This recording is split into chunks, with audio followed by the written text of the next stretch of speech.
No hyperspace signature registered. No comm chatter warned of arrival. The Devastator's fist simply took delivery of something the galaxy had no name for, and by the time anyone thought to ask what, exactly, sat locked in Base 7's cargo hold, it was already too late to matter. Somewhere between the black silence of unexplored space and the sterile fluorescence of an Imperial science deck, humanity's oldest nightmare had found a new hunting ground. One built of durasteel corridors, recycled air, and 40,000 souls who had nowhere left to run.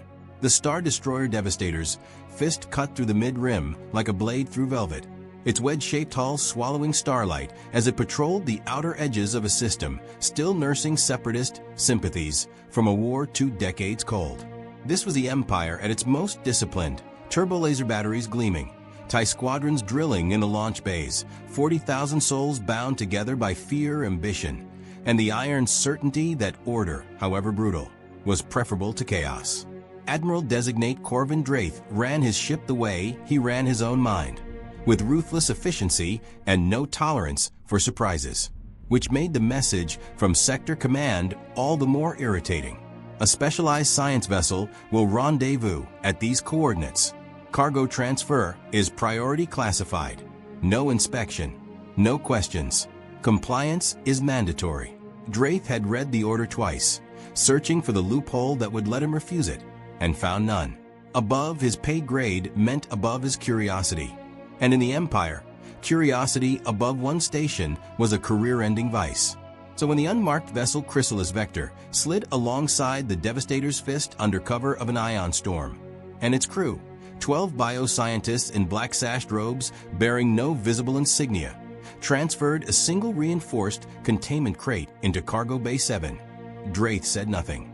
He merely watched from the bridge viewport, arms folded, jaw tight, as the crate was secured, sealed, and marked with a designation that meant nothing to him. Specimen 6 Xenos, property of Directorate Bioweapons Division. He did not know that the crate's outer hull bore old carbon scoring, as if something inside had once tried very hard to get out. He did not know that the scientist leading the transfer, a gaunt woman named Dr. Yevil Kor, had personally overseen 3 prior specimen losses on facilities that no longer existed, erased not by enemy action, but by the very cargo she now carried aboard his ship. He knew only that the order came from above, and orders from above were followed. Dr. Kor, for her part, felt something closer to triumph than caution as she supervised the crate's placement in a reinforced sublevel lab, 3 decks below the hangar bay proper. She had spent 6 years chasing rumors of a bioweapon so perfect it required no design, no engineering, no compromise between lethality and controllability, because it had none of those constraints to begin with. It simply was lethality, distilled by evolution into a single relentless purpose. The Emperor's Bioweapons Directorate wanted a weapon that could turn any occupied world into a graveyard within days, and Kor believed, with the particular arrogance of scientists who have never personally watched their work go wrong, that she had finally found it. Vitals confirmed dormancy, reported her junior technician, a nervous young man named Ensign Pelitarsk, as he studied the crate's internal scanners. Whatever's in there, it's not moving. Hasn't moved in transit.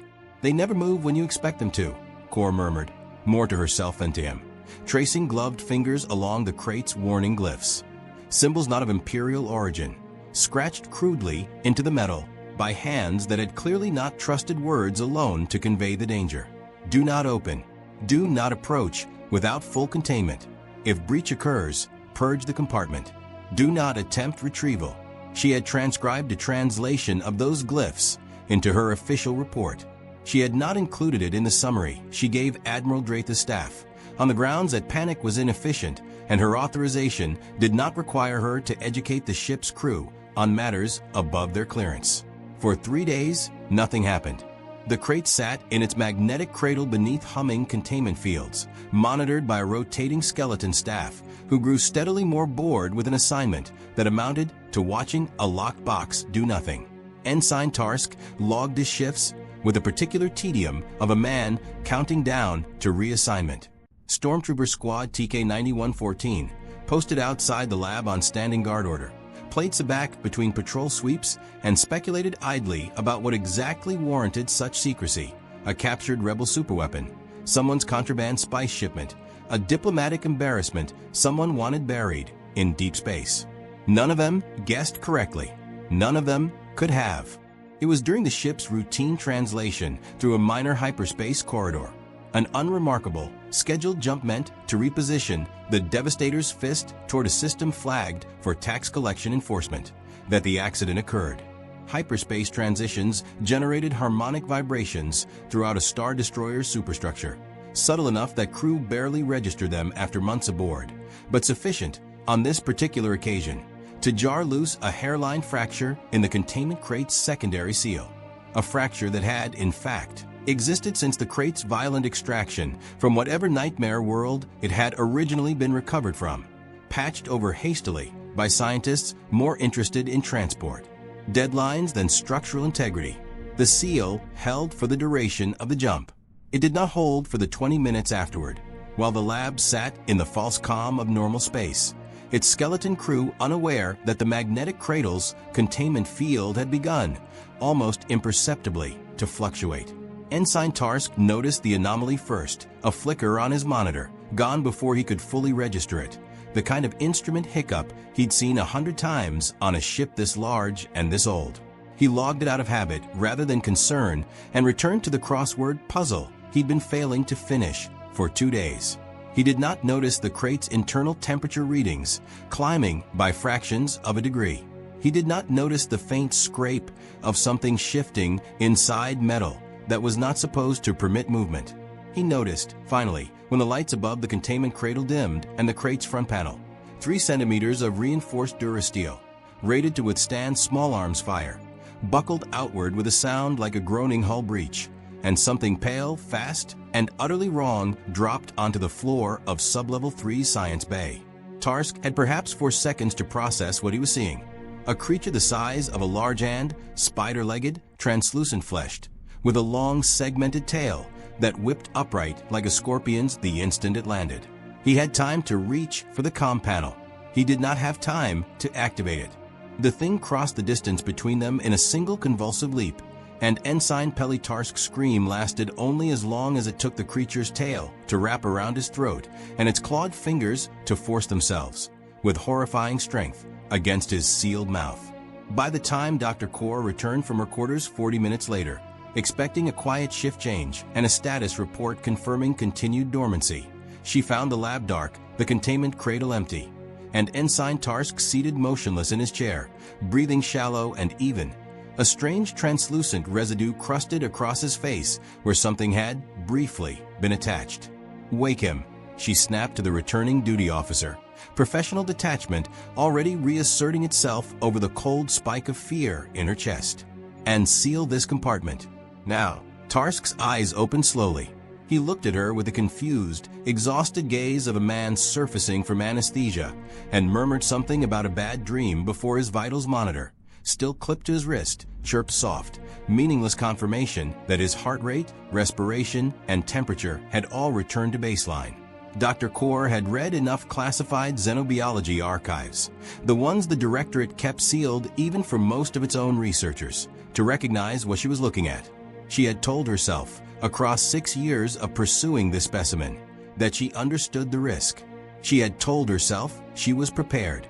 Standing in that darkened lab, staring at a young man who had no memory of the last 40 minutes of his life, Dr. Yevil Kaur understood, for the first time with total clarity, that she had been catastrophically wrong. She did not sound a general alarm. Imperial protocol demanded she report the breach through proper channels, escalate through her own chain of command before troubling ship's command. And more than protocol, pride demanded she find some way to contain this quietly, to salvage the project before Admiral Draith learned that his ship now harbored a threat his own science division had smuggled aboard without his knowledge. It was a decision that would cost the Devastator's fist everything. Somewhere in the ship's ventilation network, in the warm, dark spaces between decks where air recyclers hummed and no patrol ever thought to look, something small and patient began, for the first time in its existence, to hunt. If you want to see more creatures, characters, and universes collide inside the Star Wars galaxy, hit that subscribe button and drop the name of a crossover you'd want to see in the comments below. Dr. Kor's first instinct, the instinct of a scientist who has built a career on secrecy and control, was containment, not of the creature itself, which had already vanished into the Devastator's fist's labyrinth of ventilation shafts, service crawlways, and unmonitored maintenance decks, but containment of the knowledge that it existed at all. She sealed Sublevel 3 under a fabricated contamination alert, cleared her remaining staff from the lab under the pretense of atmospheric decontamination protocols, and spent the next 6 hours running Ensign Tarsk through every diagnostic scanner the science bay possessed, searching for confirmation of what she already, on some visceral level, knew to be true. The scans found nothing. That was, in itself, the most alarming result of all. Tarsk's blood work showed no toxins, no foreign proteins, no trace of biological intrusion beyond a faint chemical residue on his facial skin that dissipated within the hour, as if designed to leave no evidence behind. His vitals were, by every measurable standard, perfectly healthy. He remembered nothing beyond a sensation of falling asleep at his console and waking up disoriented. He complained of a mild headache. He asked, twice, when he could return to his quarters. Kor did not let him leave. She told him he was being held for observation due to a minor atmospheric exposure incident, a lie so mundane it barely registered as one, and quietly, without informing Admiral Draith or anyone in ship's command, began compiling a research file that grew heavier with dread by the hour. She cross-referenced the specimen's directorate documentation, the fragments of translated warnings she had deliberately omitted from her official reports, and a handful of redacted case studies from the 3 prior facilities that had been erased from Imperial records entirely, not decommissioned, not relocated, erased, their existence scrubbed from every registry she had access to. Every prior facility had followed the same pattern: initial containment, a period of unremarkable calm. Then, without warning, catastrophic loss of all personnel within 72 hours. She was now roughly 19 hours into that window. "You should report this to the Admiral," said Commander Isbitvan, the only officer aboard Kor had trusted enough to bring into the smaller circle of knowledge, a logistics officer with a dry, practical mind, and more usefully, direct access to the ship's internal sensor grid. "Whatever crawled out of that box is loose in a 40,000-person warship, Doctor. That is not a research problem anymore. That is a command problem." "The moment Draith knows," Kor said, not looking up from her data slate, "the Directorate's involvement becomes an official incident. My clearance gets revoked. This project gets buried, and everyone who worked on it gets buried alongside it, professionally, if not literally. I need time to understand what we're dealing with before that happens. You have a technician sitting in your med bay with a hole in his memory and residue on his face that your scanners can't identify, and you want time." "I want to survive the next 72 hours with my career intact," Kor snapped, then caught herself, exhaling slowly. "I'm sorry. I know how that sounds. But Isbit, I have read what happens when these things are allowed to establish themselves undetected. If I sound the alarm now, based on nothing but a headache and an unreadable stain, I hand the Directorate an excuse to court-martial me for insubordination and hazard reporting failure before I've even confirmed there's a genuine threat. Give me until the morning watch. If anything else happens, I will go to Draith myself." Vaughn didn't answer immediately. Behind her, the sensor grid she'd pulled up on Kor's secondary monitor flickered with the mundane data of a warship's internal life. Pressure readings, temperature gradients, the small ceaseless hum of 40,000 people going about their duties, unaware that something without a name shared their air. Nothing on the display indicated anything was wrong. That, Vaughn would later reflect, was precisely the problem with hunting something built by evolution to leave no trace until it chose to be found. "Morning watch," Vaughn agreed finally. "And, Yevil, if that boy's condition changes even slightly, I'm not waiting for your permission." She should not have waited even that long. 6 decks above, in Cargo Bay 7's adjoining barracks, Ensign Peli Tarsk lay on a medbay cot, staring at the ceiling with the particular restlessness of a man whose body insists something is wrong even as his mind offers no explanation. The headache Kor had noted had not faded, If anything, it had sharpened into something localized, a dull ember of pain seated deep in his chest that he mentioned to no one, because it seemed too strange, too specific, too much like something he ought to have words for, and didn't. He drifted in and out of a shallow, uneasy sleep, troubled by dreams he wouldn't remember, while in the compartment's ventilation, great above him, a shadow the size of a house cat-paused, motionless, watching. It did not attack. It had already done what it needed to do. Admiral Draith, 3 decks up on the bridge, remained entirely ignorant of the crisis metastasizing beneath his boots. His attention was consumed by matters he considered appropriately weighty. Intelligence reports suggesting a rebel supply convoy might attempt passage through the sector within the week, tax collection quotas from 3 uncooperative systems, and an increasingly tense exchange of communiques with Sector Command regarding the Chrysalis Vector's cargo, a vessel that had, according to updated orders, already departed the rendezvous point and would not be returning for the specimen under any circumstances. Whatever was aboard his ship, Draith now understood, was his problem permanently. He did not yet know it was a problem at all. His science division's silence on the matter he interpreted as competent handling of a classified matter above his need to know. He had built his career on trusting the chain of command precisely because he did not ordinarily question it. And it was this discipline, this precise imperial virtue that had elevated him to his command, that would prove the Devastator's fist's first and most costly vulnerability. Status on the rebel convoy intelligence, he asked his tactical officer, Lieutenant Soren Cade, without looking up from the report in front of him. Confirmed movement through the Halvara corridor, sir. If the convoy holds course, we intercept in approximately 31 hours.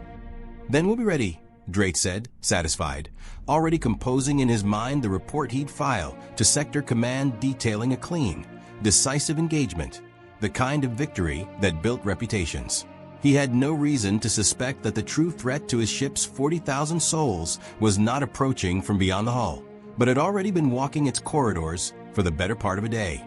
By the time the ship's cycle reached what its crew still called, from old habit, midnight, Ensign Tarsk's condition had deteriorated sharply enough that the duty nurse finally overrode Kor's quiet observation order and paged her directly. Kor arrived to find him convulsing, his skin slick with sweat, his breathing ragged and shallow, his hands pressed instinctively against his own sternum as though trying to hold something in or push something out. "Get Vaughn," Kor said, her voice flat with the particular calm of a person watching her worst fear confirmed in real time. "Get her now."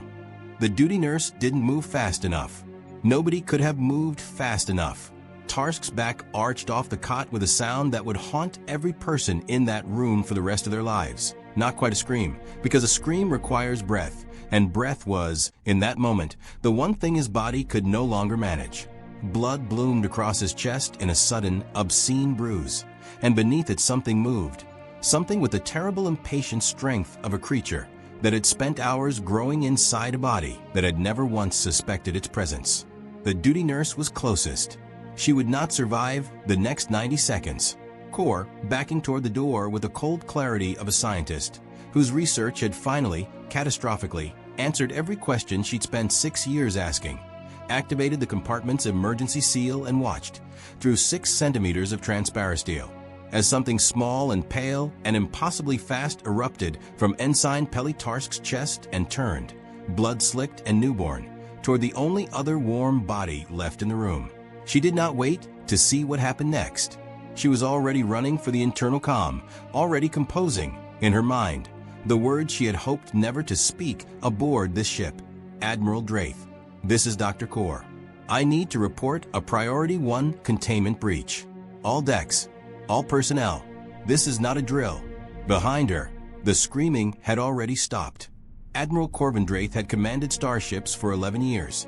And in that time he had weathered ion storms, mutinies, rebel ambushes, and the particular slow-burning terror of watching a superior officer's incompetence nearly cost him his command. He believed himself, with reasonable justification, difficult to unsettle. The voice that came through his private comm channel at 0347 ship cycle unsettled him within the first 4 words. Priority 1 containment breach. He was on his feet before Dr. Kor finished the sentence. striking the bridge-wide alert without waiting for further explanation, a decision that would later be scrutinized by Sector Command as either commendable instinct or reckless panic, depending on which report one read. Lieutenant Cade looked up sharply from the tactical station as klaxons began their slow, rising wail throughout the ship. Report. Draith snapped into the comm, already moving toward the bridge turbolift. Kor's voice, when it came back, had lost every trace of the clinical detachment she'd cultivated across 6 years of Directorate service. Sublevel 3, Science Bay. Biological containment failure. I need a full lockdown of decks 12 through 15, all bulkheads sealed. And I need it in the next 90 seconds, or we lose this ship. Lose the ship ? Doctor, you will explain to me right now what in the Emperor's name you have been keeping in my Science Bay. I will explain everything, Admiral, but not on an open channel, and not while there is still time to prevent this from spreading. Please. 90 seconds. Something in her voice, not fear exactly, but the particular flat urgency of someone who had already calculated the cost of hesitation and found it unacceptable, cut through Draith's outrage more effectively than any explanation could have. He gave the order. Blast doors throughout the lower decks shuddered into motion, sealing Sublevel 3's Science Bay and the surrounding compartments into an isolated pocket of the ship's vast interior, cutting off 200 crew members inside the cordon along with whatever threat Kor believed justified such drastic action. It was not fast enough. The creature that had emerged from Ensign Tarsk's chest, small, blind, and driven by an instinct older than the galaxy's recorded history, had already fled the Science Bay through an open ventilation duct in the 60 seconds between Kor's emergency seal and her comm call to the bridge. By the time the blast doors closed, it was 3 compartments away, moving through the ship's ductwork with a speed and silence that made a mockery of the barriers meant to contain it. Durasteel bulkheads stopped footsteps. They did not stop something that had never needed doors in the first place. Draith reached the bridge command chair as the last of the lockdown alerts confirmed across his tactical display, and turned his attention, with the particular controlled fury of a man who has just been made to look a fool aboard his own ship, to the comm panel. Dr. Kor, my office, 10 minutes. Bring every file you have on what just happened beneath my feet, or I will have you removed from this vessel in restraints. She was there in 8. What followed was not, by any measure, a comfortable conversation. Kor laid out what she knew, which was, she admitted with visible difficulty, less than the Directorate's confidence in her project had led her to believe. She described the specimen's origin, recovered from a derelict vessel, discovered adrift near a system flagged for xenobiological quarantine 2 years prior. She described its reproductive method in language stripped of euphemism, watching Draith's expression harden through disbelief into something closer to controlled horror as she explained precisely what had happened to Ensign Tarsk, and precisely what that meant was now loose aboard a ship. You are telling me, Draith said slowly, that my science division smuggled a self-replicating biological weapon onto my command, told me nothing, and that weapon has now killed at least 2 of my crew and is, at this moment, somewhere inside my ship's ventilation system. Yes, Admiral. And your recommendation? Kor had prepared for this question during the walk from the Science Bay, and still found the words difficult to say. Purge the affected decks. Full atmospheric venting, Sublevel 3 through Sublevel 5. No exceptions for personnel who haven't evacuated. It's the only method with historical precedent for full eradication before the population reaches unmanageable levels. There are 200 people sealed in that cordon. I'm aware, Admiral. Draith turned away from her, staring through the transparasteel viewport at the star-flecked dark beyond his ship's hull, and for a long moment said nothing at all. He was, whatever else could be said of him, not a man who enjoyed the calculus of acceptable losses, but he was an Imperial officer, and Imperial officers made such calculations because the alternative was allowing catastrophe to metastasize unchecked. The math should have been simple. It was Lieutenant Cade's voice over the comm that complicated it. Admiral, Sublevel 3 lockdown is reporting a hull breach in compartment C-14. Small, localized, but it's venting atmosphere directly. And Admiral scanners are picking up movement inside the ductwork on Deck 13. Multiple contacts. It's already spreading beyond the sealed zone. Multiple. Draith felt something cold settle behind his sternum, an echo, though he did not know it, of the exact sensation Ensign Tarsk had described hours before his death. Define multiple, Lieutenant. A pause, filled with the soft click of a technician cross-referencing sensor telemetry against expected baseline. 6 distinct thermal signatures, sir. Possibly more. The ductworks interfering with resolution. They're moving toward Deck 11. Kor's face had gone the color of old paper. That's not possible. There was only one specimen.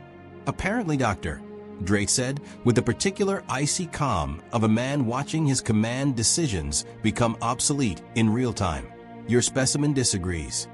What neither of them yet understood, what would not become clear until survivors compared notes hours later, in the chaos of a ship fighting a war on the inside of its own hull, was that the reproductive method Kor had described to Draith minutes earlier was not a single event process. The creature that had killed Tarsk and the duty nurse had, in its brief and violent life, already begun stalking further prey through the ship's crawlways, and Imperial vessels, built for war against external enemies, were catastrophically unsuited to containing an enemy that used the ship's own architecture as a hunting ground. Every duct, every maintenance shaft, every gap between bulkhead and deck plating that Imperial engineers had never imagined needed sealing against biological intrusion, became a highway. On Deck 11, Corporal Renishak of Stormtrooper Squad TK-9114, the same squad that had spent 3 tedious days playing sabacc outside a lab guarding a box they'd been told held nothing more dangerous than classified cargo, received the general alert with the particular professional skepticism of a soldier who had heard biological containment breach, announced as everything from an actual crisis to a botched inventory report. He rallied his squad regardless, because that was the job, and led 4 troopers toward the designated rally point at Deck 11 Central Junction, where ship security had begun establishing a secondary containment line in case the primary lockdown failed. It had already failed. A Shack squad simply hadn't been told yet. Anyone else feel like this is a lot of fuss over supply inventory mismatch, muttered Trooper TK-9147, adjusting his blaster rifle's grip as the squad advanced through a corridor lit by the intermittent red pulse of the ship's alert cycle. Above my pay grade, a Shack replied, which was the honest and complete extent of his analysis, and would remain so for approximately 90 more seconds, at which point something dropped from an open maintenance, grate directly above the squad's rear guard, and answered the question with considerably more finality than words could have provided. The engagement, if it could be called that, given how little actual combat occurred before the outcome became clear, lasted less than a minute. Blaster fire lit the corridor in staccato flashes, hitting a target that moved faster than trained reflexes could track, that shrugged off glancing hits against chitinous armor evolution had spent millennia perfecting, and that closed distance with an economy of motion that made every training simulation a Shack had ever run feel like a child's game. 2 troopers went down in the first 15 seconds. A Shack got off 6 clean shots before something with too many joints and too much strength closed around his weapon arm and, with terrible, unhurried precision, ended any further resistance. By the time reinforcements arrived at Deck 11 Junction, they found scorched corridor walls, 3 dead stormtroopers, and no trace of whatever had killed them beyond a faint acidic residue eating a slow, smoking hole through the deck plating. Residue that would, within the hour, be identified by a horrified engineering team as blood so corrosive it had already begun compromising the structural integrity of the deck below. Admiral Draith received this report standing in his ready room, Dr. Kor still seated across from him, and understood, with the clarity of a man whose worst-case scenario had just revealed itself to be an underestimate, that the Devastator's fist was no longer engaged in a containment operation.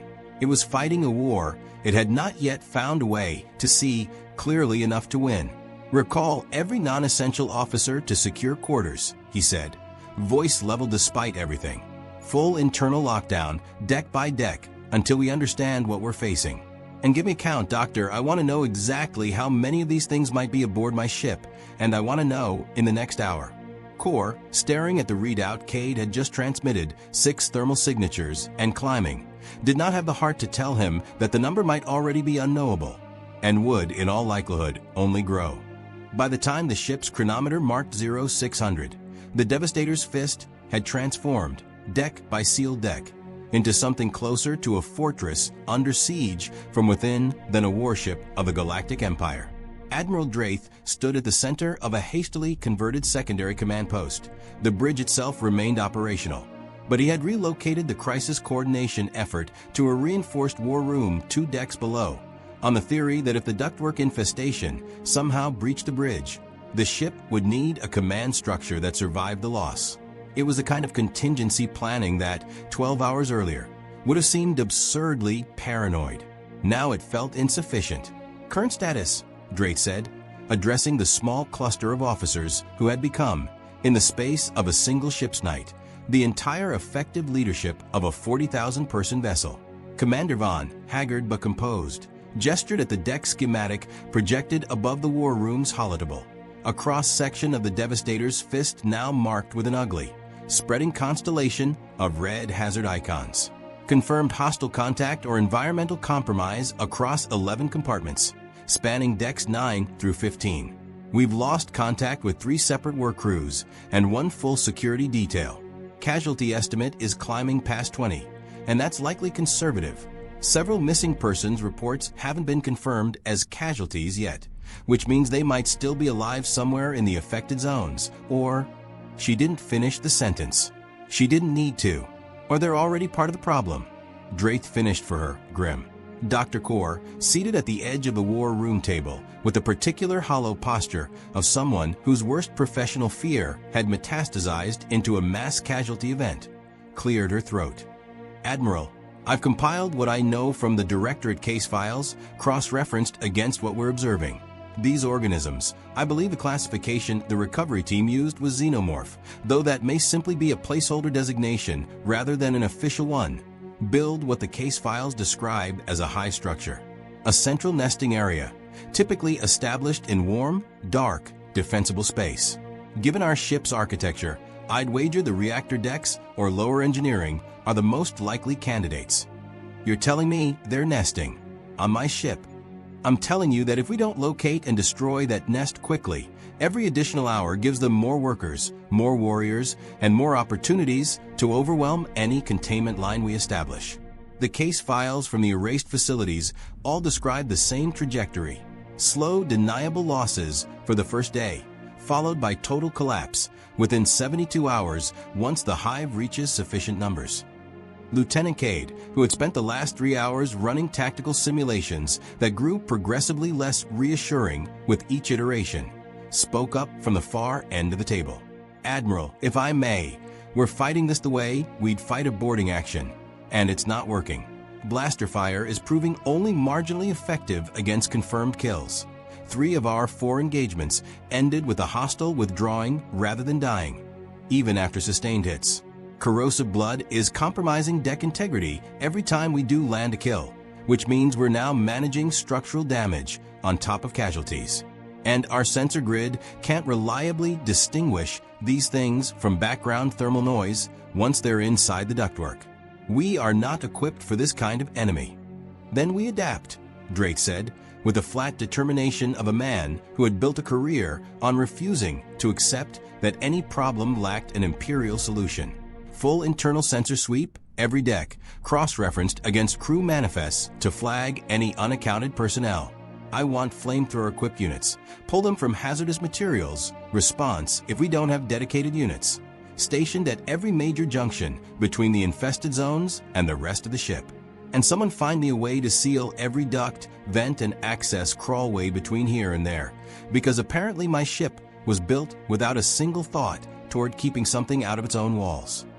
It was, in the grim assessment of every officer in that room, the correct set of orders, delivered roughly 18 hours too late to prevent what had already happened, and possibly still too late to prevent what was coming. 3 decks below, in a maintenance corridor that had until recently been considered secure, Chief Petty Officer Dara Yen pressed her back against a bulkhead and tried, with the particular controlled desperation of a career engineer who had never in 20 years of service expected to die running from something with too many teeth, to slow her breathing enough to think clearly. She had been part of a 4-person crew dispatched to manually seal a ventilation junction on Deck 13, one of dozens of such junctions now being welded shut across the ship in a belated effort to choke off the infestation's mobility. Her crew was now down to 2.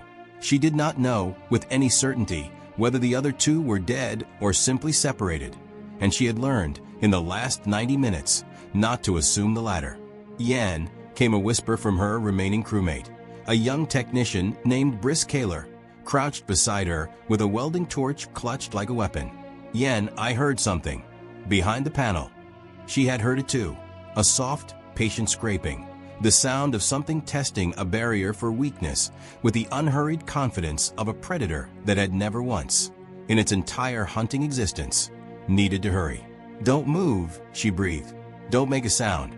They held perfectly still for what felt like an hour and was, by the chronometer on Yen's wrist display, closer to 90 seconds. The scraping stopped. Neither of them believed, even for a moment, that this meant safety. It was Kaler's comm unit, buzzing with an incoming priority alert from ship's command, that broke the silence, a design failure. Yen would later reflect, if she survived long enough to file a report, that no engineer had ever imagined would matter. Because no engineer had ever imagined the ship's crew would need to move through it in total silence to survive. The scraping resumed immediately, faster now, less patient, and Yen grabbed Kaler's arm and ran. They did not make it to the junction they'd been sent to seal. They made it instead to a service ladder leading up toward Deck 11, climbing with the desperate, uncoordinated speed of 2 people who had abandoned every professional composure in favor of pure animal survival instinct, while behind and below them something moved through the dark with an efficiency that made their frantic scramble look, by comparison, almost pitiable. Yen reached the upper hatch first, hauling herself through into a corridor bright with emergency lighting, and mercifully, the presence of an armed security detail responding to her frantic comm burst. She turned back to help Kaler through and found the ladder empty, the hatch below swinging on a single hinge, and no sign at all of the young technician who had been 3 rungs behind her not 10 seconds before. She would spend the rest of that shift and many shifts after, unable to answer with any certainty whether she had heard him scream. The security detail that found her, 6 troopers under the command of a grim-faced sergeant named Foss Yarrick, sealed the hatch behind her and half-carried her toward the nearest secure compartment, radioing a report of confirmed hostile activity on Deck 13's service ladder network. It was, by that point, the 4th such report in the last hour alone, and Sergeant Yarrick had begun to form, independent of any official briefing, a conclusion that would soon become grimly consensus throughout the ship's surviving crew, that the Devastator's Fist was no longer simply hunting an intruder. It was being hunted systematically and with patient intelligence by something that understood the ship's architecture better with each passing hour than the crew who had built it. Back in the war room, Admiral Draith studied the latest casualty projections scrolling across his display and made a decision he would have considered 24 hours earlier, unthinkable for an officer of his rank and record. Commander Vaughn, draft a priority transmission to Sector Command. Full disclosure, I want reinforcement and extraction contingencies on standby, and I want a biohazard response team with actual expertise in this threat, because clearly, he glanced, not unkindly, but without forgiveness, toward Dr. Kaur, clearly my own science division's expertise proved insufficient to prevent this. Sir, Vaughn said carefully, full disclosure to Sector Command means admitting this ship harbored an unauthorized bioweapon that has now caused mass casualties. That's not a report that ends well for anyone attached to it, including you. Draith's jaw tightened, and for a moment the old Imperial instinct, protect the chain of command, protect the institution, manage the narrative before managing the crisis, visibly warred with the plainer, harder truth of the numbers scrolling past on the casualty display. I am aware of the political cost, Commander. I am also aware that I currently command a ship that may not survive the week. If we do not receive help, we clearly cannot provide ourselves. Send the transmission. Full disclosure. Whatever consequences follow, follow. It was, Dr. Kaur thought, watching him give the order, the first fully honest decision anyone aboard the Devastator's Fist had made since the Chrysalis Vector first delivered its cargo 3 days before, and she found herself unable to decide whether it represented too little, arriving far too late, or the only thing standing between this ship's crew and total annihilation. Sector Command's response arrived 4 hours later, and it answered none of the questions Admiral Draith had hoped it would. Asterisk transmission received. Bioweapons Directorate has assumed jurisdiction over Devastator's Fist incident, effective immediately. Directorate response vessel silent ledger en route, ETA 14 hours. Admiral Draith is instructed to maintain internal containment and avoid further loss of specimen assets pending Directorate assessment. Full report to follow upon Directorate arrival. Compliance with these instructions is mandatory, asterisk. Draith read the message twice in the privacy of his ready room, and on the second read felt something in his chest curdle into an anger colder and more dangerous than anything he'd experienced in 11 years of command. Avoid further loss of specimen assets, not protect the crew, not even eliminate the threat.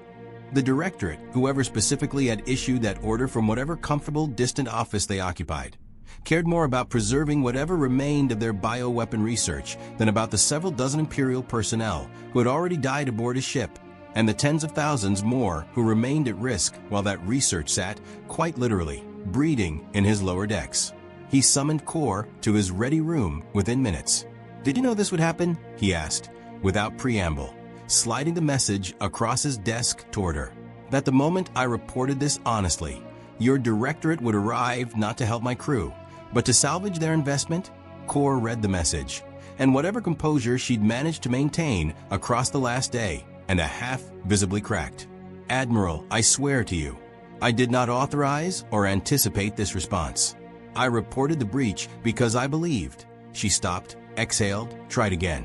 "I believed containing this threat mattered more than protecting a research program I no longer believe can be safely completed. If the Directorate is choosing specimen preservation over crew survival, that decision was made well above my authority, and I want no part of it." "Then prove that," Drake said. "Because in 14 hours, a Directorate vessel is going to arrive and attempt to countermand my authority over containment operations aboard my own ship, and I intend to have this infestation dealt with eliminated, Doctor, not preserved, long before they arrive to tell me otherwise." It was, in the assessment of every officer who would later study the Devastator's Fist incident, the moment the ship's crisis shifted from a battle against an unknown biological threat into something more complicated. A three-way conflict between an Imperial military command determined to save its people, a distant bureaucratic Directorate determined to save its research, and an enemy that recognized neither authority and answered to nothing but its own relentless biological imperative to survive and multiply. 14 hours. Draith intended to use every minute of them. "Lieutenant Cade," he said, turning to his tactical officer, "I want a full strike team assembled. Volunteers only. I won't order anyone into this. Equipped with whatever incendiary and heavy ordnance we can safely deploy inside the ship without compromising hull integrity. Their objective is locating and destroying whatever nest these things have established before the Directorate arrives with orders to capture it intact." "Sir, sending troops into infested territory without better intelligence on their numbers or positions is necessary," Drake said. "We are past the point where caution serves us better than decisive action. Lieutenant, assemble the team." The volunteers who answered the call represented, in Cade's private assessment, a cross-section of the Devastator's Fist crew that spoke to the particular desperation of the last day and a half. Veteran troopers who had already lost squad mates and wanted, more than survival, a chance at retribution. Engineers who understood the ship's lower decks better than any tactical map could convey, and volunteered less out of courage than out of a conviction that no one else could navigate those spaces as safely. And unexpectedly, a handful of junior officers whose families back on Core Worlds would receive nothing but a sealed casualty notice if this went wrong, and who volunteered anyway because someone they reasoned had to. Among them was a face that surprised Cade when it appeared on the volunteer roster. Zara Mild, a rebel intelligence officer captured 6 weeks earlier during a botched extraction near the Halvara corridor, currently held in the Devastator's Fist detention block awaiting transfer to a Star Destroyer with proper interrogation facilities. Her name appeared not as a volunteer exactly, but as a request routed through Commander Vaughn, with a note explaining that the prisoner had specifically asked to speak with ship's command regarding the current crisis, claiming relevant first-hand experience. Drath authorized the meeting more out of desperation than expectation.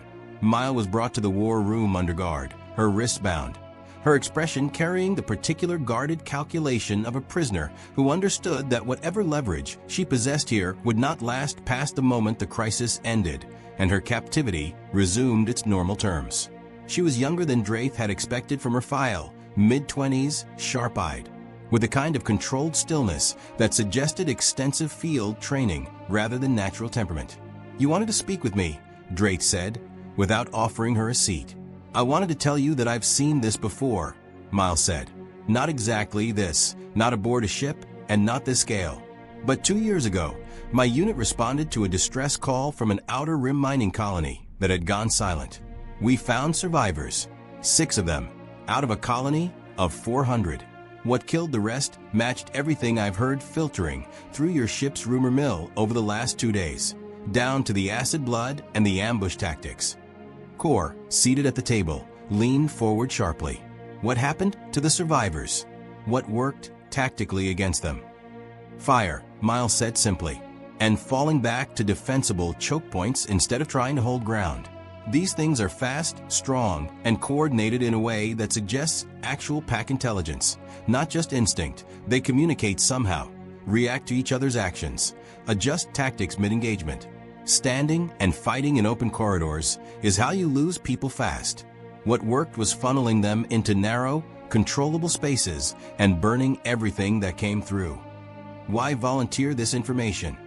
Drath asked, studying her with open suspicion. "You're a prisoner of the Empire. This ship's survival serves the Empire's interests, not the Rebellion's." Miles' expression didn't waver. "Because I watched 400 people die in 3 days, Admiral, and I have no interest in watching it happen again just because the uniform in the room happens to be one I don't wear. And because," she added, with the faint, hard edge of someone negotiating from a position weaker than she wished, "I'd like something in return. Consideration. When this is over, for my status. I'm not asking for freedom. I'm asking to not be handed over to an interrogation team once you've gotten what you need from me." It was, Drath reflected, precisely the kind of morally uncomfortable bargain the war had made routine throughout the galaxy. An enemy of the Empire offering hard-won survival knowledge in exchange for mercy the Empire was under no obligation to grant, and an Imperial officer forced to weigh institutional loyalty against the plain, urgent math of 40,000 lives. He did not answer her request directly. "Advise my strike team," he said instead. "Prove your information is worth something, and we'll discuss your status when this ship isn't actively under siege." It was not the answer Mile had hoped for. It was, she recognized, likely the only answer she was going to get, and she nodded once sharply and turned her attention to the deck schematic Cade had pulled up on the holodable, the beginning, however uneasy, of a cooperation that would prove, in the hours ahead, considerably more consequential than anyone in that war room yet understood. Elsewhere aboard the ship, in a cargo bay repurposed as a triage center for the walking wounded and the merely traumatized, Dr. Core's research assistant, a soft-spoken analyst named Teller OSK, who had spent the last day cross-referencing every scrap of case file data the Directorate had ever cleared for Core's project, made a discovery that he did not yet realize would matter more than any tactical intelligence Mile could offer. Buried in an appendix of a report Core herself had never fully read, dismissed originally as a relevant historical footnote, was a single line describing an anomaly observed at one of the 3 erased facilities. Evidence suggesting the organisms, when deprived of a Queen-class breeder specimen, would eventually cease expanding and instead consolidate into a smaller, more static defensive nest. It was, OSK understood with the particular electric clarity of a researcher recognizing significance where others had seen noise, potentially the single most important piece of information anyone aboard the Devastator's Fist currently possessed. And he had absolutely no idea yet whether their infestation had produced a queen at all, or whether it was still small enough to matter if it hadn't. He requested an urgent meeting with Dr. Core. It would be another 2 hours, given the chaos of the ship's ongoing crisis, before that meeting actually happened. 2 hours at the hive, unaware and unconcerned with any of the calculations being made above it, spent using with the same patient, singular purpose it had pursued since the moment its first member drew breath in Ensign Tarsk's ruined med bay. Growing. The strike team assembled in Hangar Bay 3 under lighting that felt, to more than one volunteer, unervingly dim for a mission meant to be a controlled tactical operation rather than a raid into the unknown. Sergeant Foss Yerrick, the same trooper who had pulled a shaking Chief Petty Officer Yen through a sealed hatch the day before, and who had lost 2 of his own squad in the process, had been given command of the 22-person team, a mix of stormtroopers, combat engineers, and 2 heavy weapon specialists carrying modified flamethrowers requisitioned from the ship's hazardous materials locker. Zara Miles stood near the rear of the formation, still under guard, still bound at the wrist despite Dratha's grudging decision to bring her along as an advisor, a compromise that satisfied no one entirely and that Yerrick, in particular, regarded with open skepticism. "You really trust a rebel to walk us through this?" he asked Lieutenant Cade quietly, watching Miles study the deck schematic one final time before the team moved out. "I trust that she's the only person aboard this ship who's fought these things and survived," Cade replied. "Trust and reliance aren't the same thing, Sergeant. Watch her, but listen to her too." The plan, such as it was, drew equally on Miles' field experience and Teller OSCA's belated research breakthrough. Rather than attempting to sweep the entirety of the infested decks, an approach every officer in the war room had agreed was tactically suicidal given the team size and the ship's sprawling lower architecture. The strike team would advance toward the most likely nesting location, the auxiliary reactor chamber on Deck 15, using a combination of thermal scanning and Miles' instinct for the kind of dark, defensible spaces these creatures reportedly favored. If OSCA's research held true, and no Queen-class specimen had yet emerged, destroying the nest at its source might collapse the entire infestation before it metastasized beyond recovery. If a Queen already existed, Miles had been blunt in her assessment. The mission would very likely fail, and the team's best remaining option would be immediate withdrawal rather than continued engagement. "Standard tactics apply," Miles said, addressing the assembled team with the flat, practiced authority of someone who had briefed soldiers before, regardless of which uniform they wore. "Move in pairs, minimum. Never let yourself get flanked. These things use verticality against you, ceiling and floor both. So watch your overhead as much as your forward arc. If contact is made, fall back to the nearest choke point and burn the corridor behind you rather than trying to hold ground. And listen for silence. These things go quiet right before they commit to an ambush. If the ship's ambient noise just stops, that's your warning, not your all clear." Yerrick studied her for a long moment, then nodded once. Curt but genuine. "Copy that. Squad, form up. We move in 2 minutes." The advance through Deck 13's abandoned corridors proceeded for the first 20 minutes, with an eerie absence of contact that several team members found more unsettling than an actual engagement would have been. Emergency lighting cast the corridors in intermittent red, throwing long shadows across bulkheads still scored with the acid-etched evidence of prior encounters, scorch marks, corroded deck plating, the abandoned equipment of work crews who had fled mid-task and never returned to collect it. Trooper TK, 2231, walking point alongside a combat engineer named Pris Vantal, kept his weapon trained on the overhead ductwork with the taut, unblinking focus of a man who had listened very carefully to Miles' briefing and intended to survive by following it precisely. It was Vantal who noticed the first sign of the nest, roughly 40 meters from the auxiliary reactor chamber. A section of corridor wall coated in a dense, resinous secretion, dark and faintly gleaming under the emergency lights, textured in a way that suggested organic construction rather than any deliberate design. "Sergeant," she called softly, gesturing at the growth spreading across the bulkhead and up into an open maintenance shaft above. "I think we found the neighborhood." Yerrick studied the resinous structure, the hair on his arms rising with a primal recognition that no amount of tactical training could entirely suppress. "Miles, your assessment." She approached carefully, examining the secretion's texture and the faint organic curve of what appeared to be structural ribbing woven through it, architecture built not by tools, but by something closer to instinct, secreted and shaped across days of patient, purposeful labor. This is early-stage construction. Compare it to what I saw at the mining colony. That nest had walls thick enough to stop blaster fire, chambers you could lose a person in. This is thin, new. I'd estimate they've had less than 2 days to build. Is that good news? It means we're not too late, Miles said. It doesn't mean there isn't a queen already growing somewhere in the middle of it. The team advanced another 20 meters before the corridor opened into what had once been a secondary equipment storage chamber, now transformed almost beyond recognition, walls, ceiling, and floor alike coated in layered resin, forming a honeycomb of dark recesses and structural ribbing that curved upward into the shadows beyond the reach of the team's shoulder-mounted lights. The air here carried a faint, acrid warmth, and a silence so complete that Yurick felt it pressing against his eardrums like a physical weight. Contact, Vantel breathed, so quietly it was barely a word at all, pointing toward a recessed alcove where something pale and motionless clung to the resin wall, not moving, not yet aware of them, held in a posture that Miles recognized with a cold jolt of memory. "That's a host," she said. "Someone's cocooned in there. Don't approach it. Whatever's happening to them, we can't help them now. And disturbing that chamber will alert everything in this nest to our position." It was, for several members of the strike team, the first direct confirmation that the missing persons reports flooding ship's command over the last 2 days represented something worse than simple death. A realization that settled over the chamber with a silence heavier than the one that had already unnerved them.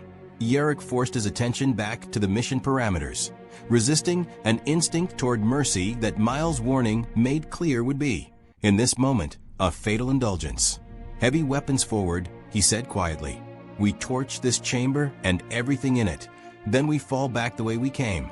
Cade wants confirmation there's no queen before we commit to full destruction. But I am not risking this team to go hunting deeper into that ductwork for visual confirmation. We burn what we can see, and we withdraw."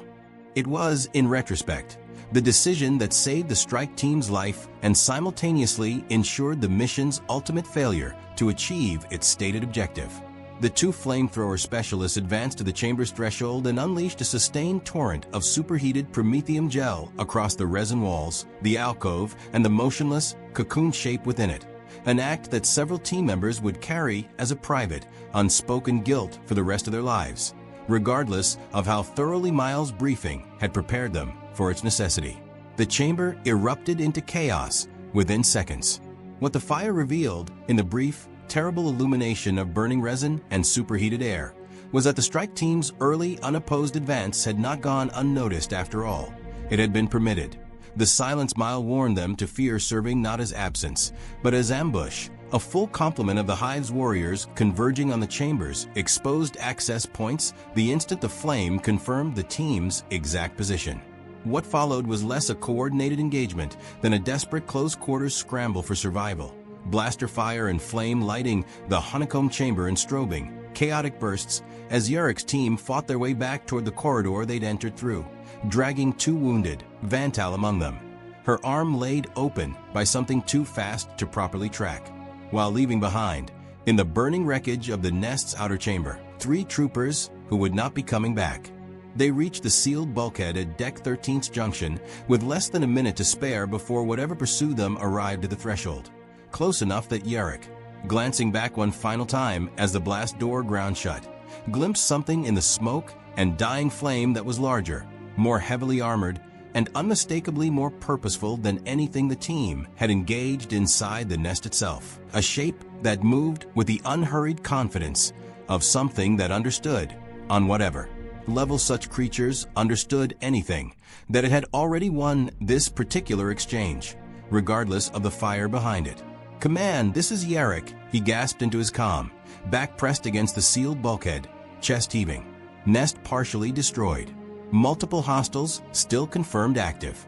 "And Admiral, I think we just saw something a lot bigger than what we've been fighting." In the war room, Admiral Draith listened to the report in grim silence, and beside him, Dr. Kor closed her eyes, understanding with sick clarity exactly what bigger almost certainly meant, and precisely how little time the Devastator's fist now had left before the Directorate's response vessel arrived to discover a threat that had, despite everything, continued growing. The silent ledger arrived 11 hours ahead of its projected schedule, a fact that struck Admiral Draith as suspicious the moment his tactical display registered its emergence from hyperspace at the edge of the system. Directorate vessels, in his experience, did not rush unless something mattered enough to justify the risk of a poorly calculated jump, and he doubted, given everything he now understood about their priorities, that the something in question was his crew's survival. The vessel that hailed the Devastator's fist 20 minutes later was smaller than Draith had expected, sleek and unmarked in the manner of every Directorate asset he'd encountered, bristling with sensor arrays that suggested a ship built for observation and containment rather than combat. Its commanding officer, a severe woman who introduced herself only as Director Ilsa Corvain, appeared on his view screen with an expression that conveyed, in a single glance, precisely how little patience she intended to extend toward an Imperial officer she clearly regarded as an obstacle to Directorate business. Admiral Draith, I'm to understand you've engaged the specimen population without Directorate authorization. Your specimen population has killed 41 of my crew in the last 2 days, Director, with 3 more strike team members lost this morning alone. I don't require Directorate authorization to defend my ship. You require Directorate authorization for anything concerning an active research asset of this classification, Admiral, regardless of the casualties involved. I'll remind you that your orders explicitly instructed you to avoid further loss of specimen assets pending our arrival. Draith felt the same cold anger from the day before rekindle, sharper now, for having a face to direct it toward. With respect, Director, I have buried too many of my people in the last 48 hours to concern myself further with your research program's asset inventory. I intend to eliminate this threat, and I would strongly suggest your Directorate lend actual assistance toward that objective, rather than obstruct it. Corvain's expression didn't change, which Draith found more unsettling than open hostility would have been. I'll be transferring aboard within the hour with a specialized retrieval team, Admiral. I trust you'll extend full cooperation, given the alternative is a report to Sector Command detailing an Imperial officer's willful destruction of a priority Directorate asset during active field research. That report tends to end careers rather more decisively than mere casualty figures. The channel closed before Draith could respond, and he stood in silence for a long moment, jaw tight, absorbing the particular institutional cruelty of an organization willing to threaten his career over the deaths of dozens of Imperial personnel, a cruelty that, he reflected grimly, was not so different in kind from decisions he himself had made across 11 years of service, merely turned now against him rather than deployed on his behalf. It was not a comfortable realization, and he set it aside with the practiced discipline of a man who had learned long ago that self-reflection was a luxury poorly suited to active crisis management. Director Corvain's retrieval team transferred aboard precisely on schedule. 6 Directorate operatives in sealed environmental suits, equipped with containment gear that made Draith's strike team's flamethrowers look, by comparison, crude and improvised. Corvain herself moved through the Devastator's fist corridors with the brisk, proprietary confidence of someone who regarded the entire ship as an extension of her research facility rather than a warship under someone else's command, a presumption that grated on every officer she encountered, and that reached its sharpest point of friction in her first meeting with Dr. Kor. You allowed a containment breach to reach this scale, Corvain said, without preamble, as Kor briefed her in the war room. 6 years of Directorate investment, and your negligence has jeopardized the entire specimen population. My negligence, Kor said, with a flatness that suggested exhaustion, had burned away whatever deference she might once have extended toward a superior, consisted of trusting a containment crate the Directorate itself certified as fully secure. If you'd like to discuss negligence, Director, I'd suggest we start with whoever approved shipping an unstable specimen aboard a crewed warship in the first place. Corvain's gaze flicked toward Draith, as though expecting him to intervene on behalf of institutional hierarchy. He said nothing, watching the exchange with the particular grim satisfaction of a man who had, at least, found one ally in this crisis who shared his priorities more than her Directorate's. We'll discuss accountability once the immediate situation is resolved, Corvain said instead, turning back to the deck schematic. For now, I want full sensor data on confirmed hostile numbers and positions, and I want your strike team's report on what they encountered in that reactor deck nest. If a Queen-class specimen has emerged, our retrieval protocol changes significantly. Our priority, Drake said, is eliminating this threat, not retrieving it. Your priority, Admiral, is following the chain of command that currently places Directorate authority over this operation. My priority is assessing whether a Queen specimen can be safely captured and secured before your people finish burning down the very asset that justifies this ship's continued involvement in a classified research program you were never meant to know existed. It was, Mile observed quietly from the edge of the war room, still present as advisor, still technically a prisoner, and increasingly aware that her own status had become a minor footnote amid a far larger institutional conflict. Precisely the kind of fracture she'd learned to recognize and exploit during her years with rebel intelligence. Two factions nominally on the same side, divided by priorities that could not ultimately be reconciled. Each convinced their approach represented the only rational path forward. She said nothing yet, watching, calculating, aware that whatever came next would likely determine not just the ship's fate, but her own. Corvain's assessment team spent the following 6 hours conducting an independent sensor sweep of the infested decks, using equipment considerably more sophisticated than anything the Devastator's Fist's own engineering division possessed. Sophisticated enough, in fact, to deliver a piece of intelligence that changed the calculus for everyone aboard. Confirmed, Corvain announced, presenting the data to Draitha's assembled command staff with the clinical satisfaction of a researcher whose theories had just been validated by field evidence. Thermal and biosignature analysis indicates a significant mass concentration in the lower engineering section, consistent with early-stage Queen development. If my assessment is correct, we have perhaps 18 to 24 hours before that specimen reaches full maturity and begins accelerated reproduction at a scale your ship's population cannot survive. Then we destroy it, Drake said flatly.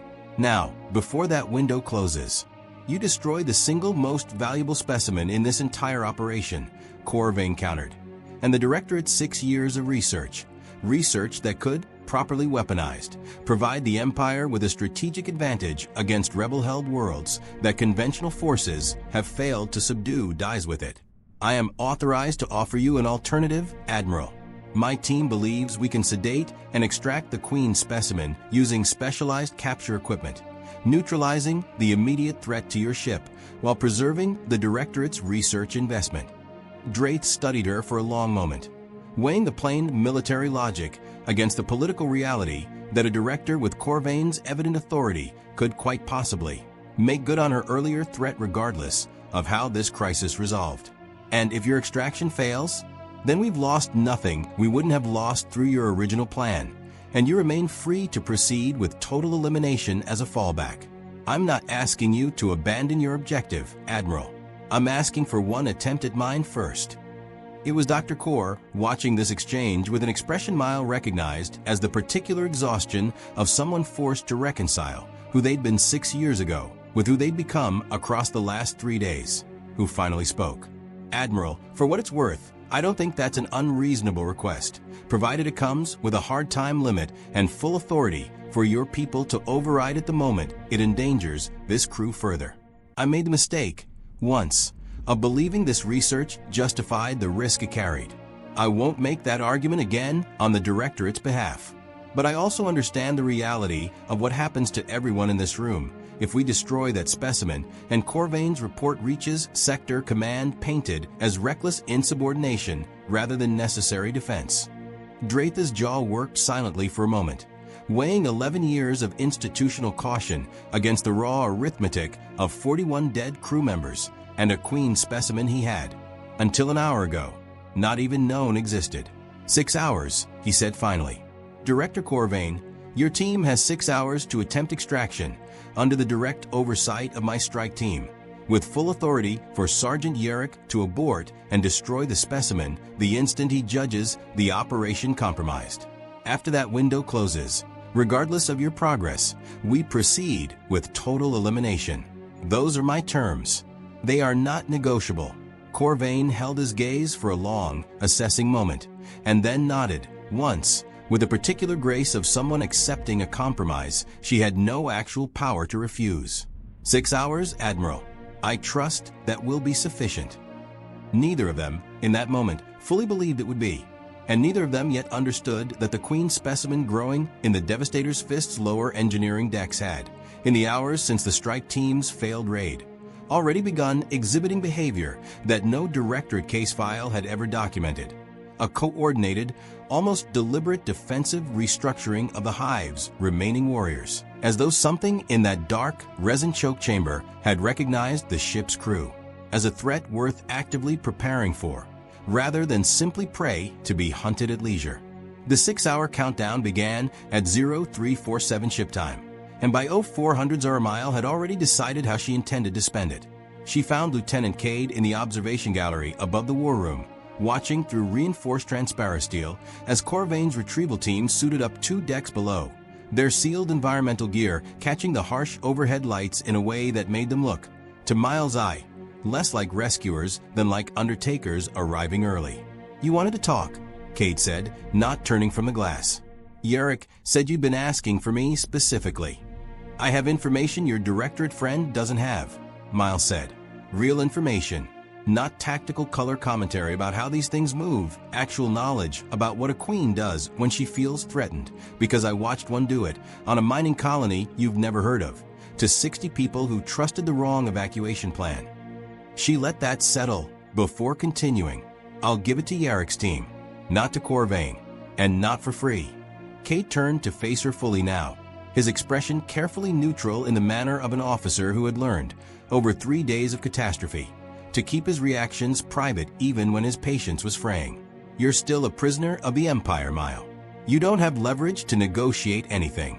I have knowledge that decides whether your extraction team survives the next 6 hours," she said. "That's leverage enough, whatever my formal status happens to be. I'm not asking for a full pardon and a shuttle home, Lieutenant. I know that's not on the table. I'm asking for something smaller, something Draith can actually give me without answering to anyone above his pay grade. Which is, when this is over, however it ends, I want my formal status changed from prisoner to civilian consultant, on record, with my original intelligence charges suspended pending review rather than simply forgotten the moment it's convenient to forget me. I've seen how this goes. The crisis ends, the survivors get commendations, and the rebel who kept them alive gets quietly transferred to a labor camp because nobody wanted the paperwork of explaining why she was useful." Her voice didn't rise, but something in it hardened, the flat conviction of someone who had rehearsed this argument in her own head long before finding the nerve to speak it aloud. "I want that in writing, Lieutenant, signed by Draith, before I say another word about Queens." Cade studied her for a long moment, and Mile watched him do the arithmetic she'd expected him to do, weighing her request against the very real possibility that Draith would refuse it out of pure institutional reflex, and weighing that refusal against the equally real possibility that the extraction team walked into that reactor chamber without whatever knowledge she was holding back. "I'll take it to him," he said finally. "I'm not promising anything, but I'll take it to him." Draith's answer, when it came 20 minutes later, arrived with less grace than Mile had hoped for and more speed than she'd expected. He met her in a cramped briefing room adjacent to the war room, Cade at his shoulder, a data slate already in hand with the terms drafted in the terse, unadorned language of a man who resented every word of it. "Suspended charges, pending review, contingent on your cooperation being verified as materially useful to this crew's survival," he said, sliding the slate across the table without preamble. "I'm not giving a rebel intelligence officer a blank pardon, Mile. I'm giving you a chance to prove you're worth the paper this is written on. Take it or don't. I don't have time to negotiate further." Mile read the terms twice, found nothing in them that surprised her, and pressed her thumb to the authorization panel before Draith could reconsider. "Good enough," she said. "Now sit down, Admiral, because you need to hear this before your director's team walks in there thinking a tranquilizer dart and a containment net is going to be sufficient." What followed was the fullest account Mile had given anyone aboard the Devastator's Fist of what had actually happened on Vondrick Station 3 years earlier. Not the clipped, tactical summary she'd offered Yarek's strike team in the war room, but the complete, unvarnished history of an outer rim mining colony that had detected a derelict vessel drifting in the debris field of a collapsed asteroid, salvaged it for scrap value, and discovered, over the following 11 days, precisely what price that salvage carried. She described the Queen's emergence not as a single dramatic event, but as a slow mounting horror that the colony's leadership had spent days denying, exactly as Draitha's own command staff had denied the first reports aboard this ship, a parallel she drew deliberately, watching it land on the Admiral's face with visible discomfort. A queen isn't just bigger, Miles said. She's smarter, in a way that's hard to explain to someone who hasn't seen it. The drones you fought in that nest, they're soldiers. Reactive, fast, lethal, but still essentially instinct-driven. A queen coordinates. She learns what's hurt her, and she adapts the hive's behavior around it within hours, not generations. If your strike team retreated using flame and blaster fire, she already knows flame and blaster fire are threats. And by the time Corvain's team goes in there, every drone left in that nest will be positioned to counter exactly those tactics. Then what would you have us do? Draith asked, and Mile noted, with something that might have been grim satisfaction, that the question came without any trace of the skepticism he directed at her 3 days earlier. Corvain's people are planning a sedation and capture operation, Miles said. That's not going to work, and it's going to get people killed trying.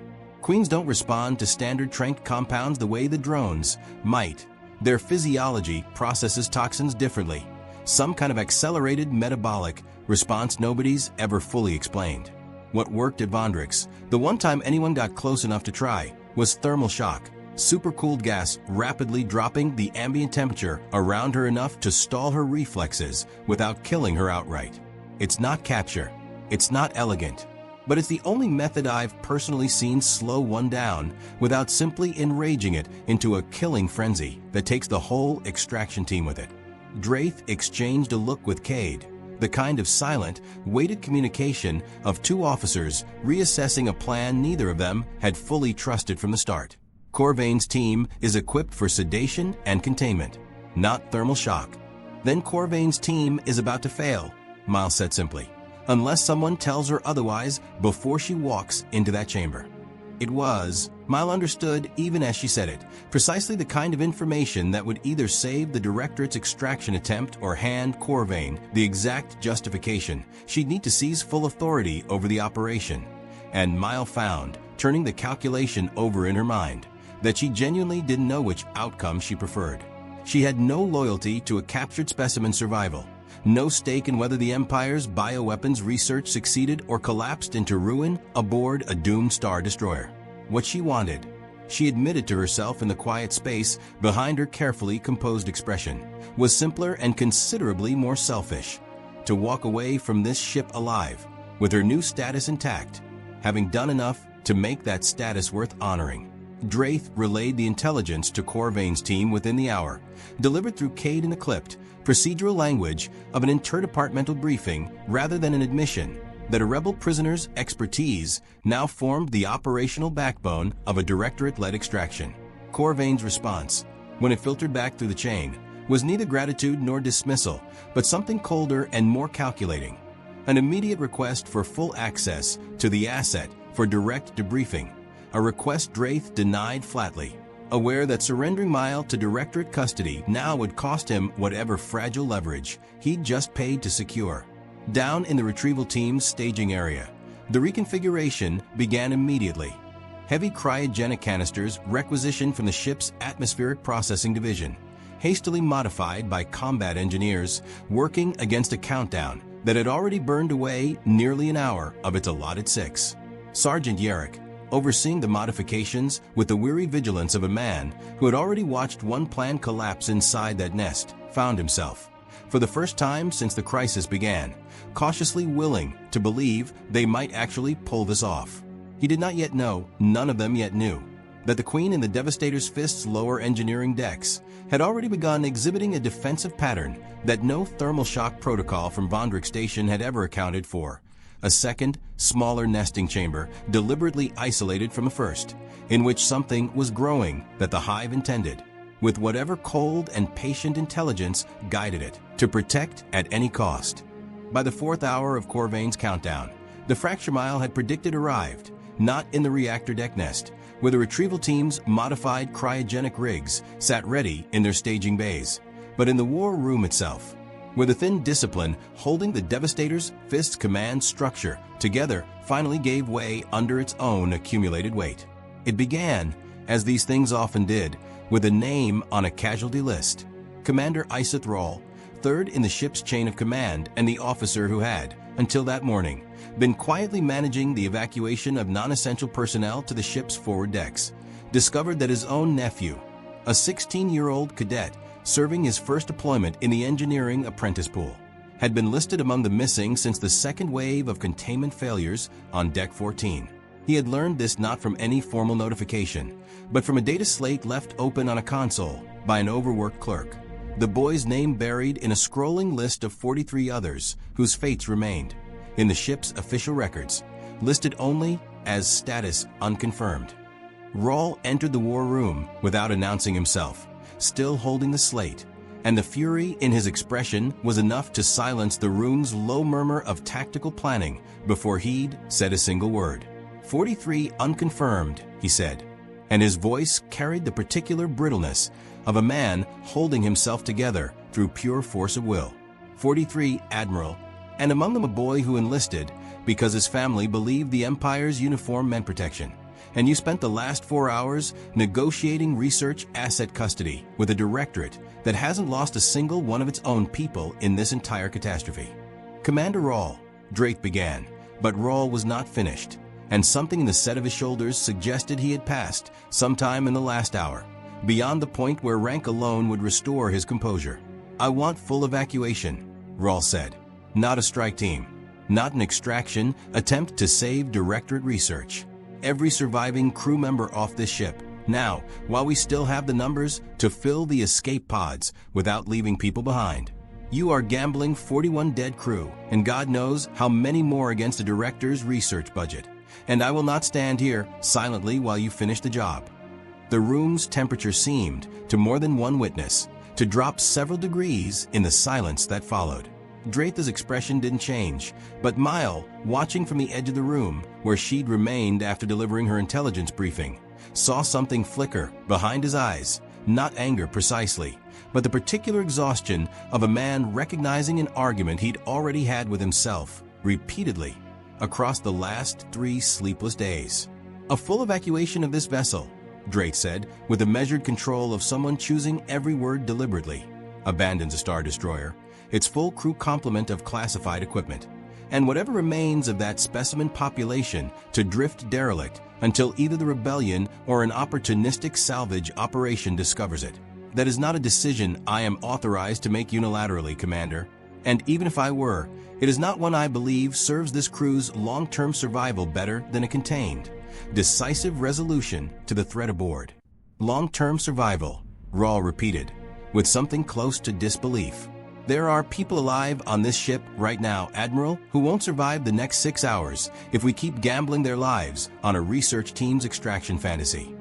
It was Dr. Core, standing near the tactical display with the particular stillness of someone who had spent the last 3 days absorbing blame from every direction and had, evidently, decided she had nothing left to lose by speaking plainly, who broke the standoff. He's not wrong, Admiral, she said quietly.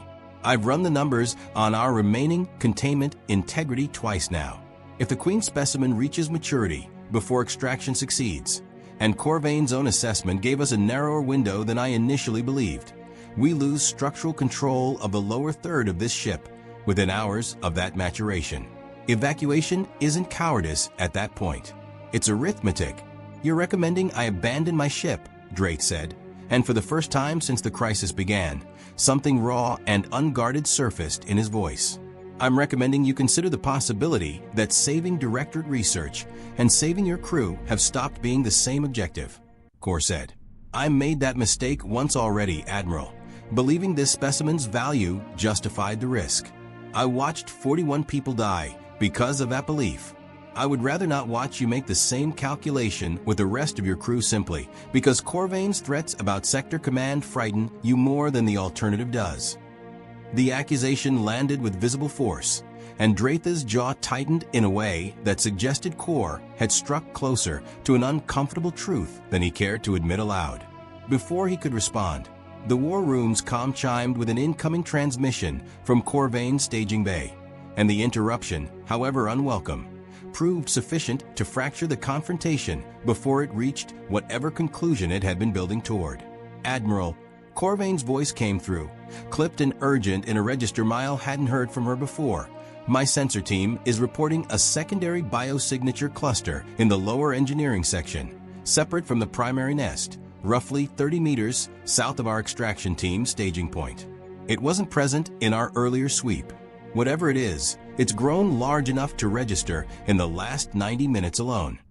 The room's fractured attention snapped almost as one toward the tactical display, where Corvain's data now populated a second thermal cluster, glowing faintly against the ship's lower deck schematic, smaller than the primary mass, but pulsing with a biological signature that made Miles' stomach tighten with recognition even before Corvain finished speaking.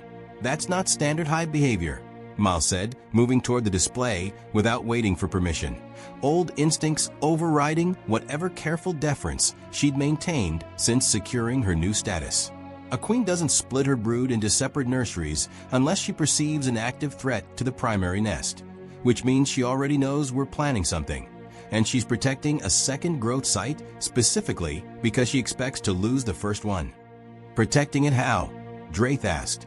"However many warriors she can spare to guard it," Miles said. "Which means your extraction team isn't just walking into one contested chamber anymore, Admiral. They're walking into two, and the second one is going to be defended by something that knows exactly why it's being guarded." Rawl, still standing at the center of the room with his nephew's name burning behind his eyes, looked between the tactical display and Draitha's grim expression with an incredulity that had curdled, visibly, into something closer to despair. "You cannot possibly still be planning to send that team in there." "I am not abandoning this ship, Commander," Draith said, and the words carried a finality that closed the argument even as they left several officers in the room visibly unconvinced. "But I am not blind to what Dr. Kor and Mile are both telling me, either. Full evacuation remains on the table as contingency, effective immediately upon Corvain's extraction window closing, successful or otherwise. I want evacuation pods prepped and crew consolidated toward forward sections within the hour, regardless of outcome below. That is the compromise I am offering this room, Commander Rawl, and it is the only one I intend to offer." It was not, Mile understood watching Rawl's expression, the answer he wanted, but it was, perhaps, the first crack of genuine flexibility Draith had shown since the crisis began, and even Rawl seemed to recognize with visible reluctance that pressing further risked losing what ground he'd already gained. He said nothing further, turning instead toward the war room's exit with a stiff, controlled posture of a man holding his grief and fury in careful, deliberate check. Behind him, the tactical display continued to pulse with its second, unexplained biosignature cluster, and Mile found herself studying it with a dread that went beyond tactical calculation into something closer to certainty. A recognition, born of Vondrick Station's own hard lessons, that whatever the hive was protecting in that second chamber represented not a contingency, but a strategy, and that the Devastator's fist had perhaps 2 hours remaining before that strategy revealed exactly what it had been built to achieve. The bounty hunter had been aboard the Devastator's fist for 11 hours before anyone in the war room thought to ask what precisely he was doing there. His name, according to the transit manifest Corvain's retrieval vessel had filed upon docking, was Ren Ashkavas, a freelance operator contracted, the manifest claimed, as an independent asset attached to the Directorate's Specimen Recovery Division, though the specific nature of that attachment remained conspicuously undefined in every document Cade managed to pull. He had arrived aboard the Silent Ledger alongside Corvain's environmental-suited operatives, distinct from them in both bearing and equipment, a lean, weathered man in scarred durasteel plating that bore the marks of considerably rougher use than anything in the Directorate's standard issue gear, carrying a modified ion rifle, and a set of containment tools that looked, to Eric's practiced eye, less like scientific instruments and more like something purpose-built for hunting something that didn't want to be caught. It was Mile, moving through the staging bay to review the retrieval team's modified cryogenic rigs, who recognized the particular quality of his silence first, the watchful, unhurried stillness of someone who had done this kind of work before, in circumstances considerably less controlled than a Star Destroyer's sanctioned extraction operation. "You're not Directorate," she said, stopping beside him without preamble. "I've spent enough time around them to recognize the difference." "Who hired you?" Voss regarded her with the mild, assessing patience of a man accustomed to being underestimated. "Contract's confidential. But you're not wrong. I don't answer to Corvain, whatever the manifest says. I answer to whoever's paying. And right now that happens to be someone with an interest in this specimen's survival that outlasts whatever the Directorate's official position turns out to be." "Meaning what exactly?" "Meaning if Corvain's extraction fails and your Admiral orders total elimination, I've got a standing contract to retrieve genetic samples regardless. Tissue, eggs, whatever survives the fire, delivered to a buyer who isn't picky about the condition, provided the biological data's intact." He said it without apology, the flat professional candor of a man who had long since stopped pretending his work carried any moral weight beyond the terms of payment. Nothing personal in it. Just business that happens to run parallel to yours, for now. Mile felt something cold settle in her chest, not surprise exactly, but the particular weariness of watching a pattern she'd seen before repeat itself in a new setting.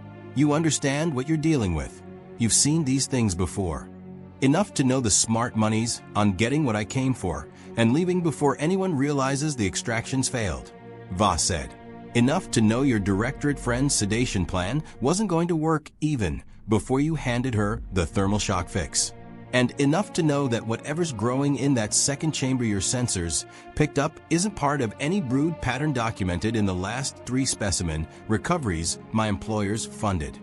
He studied her for a moment, something shifting behind his flat professional exterior into what might, in another context, have passed for genuine curiosity.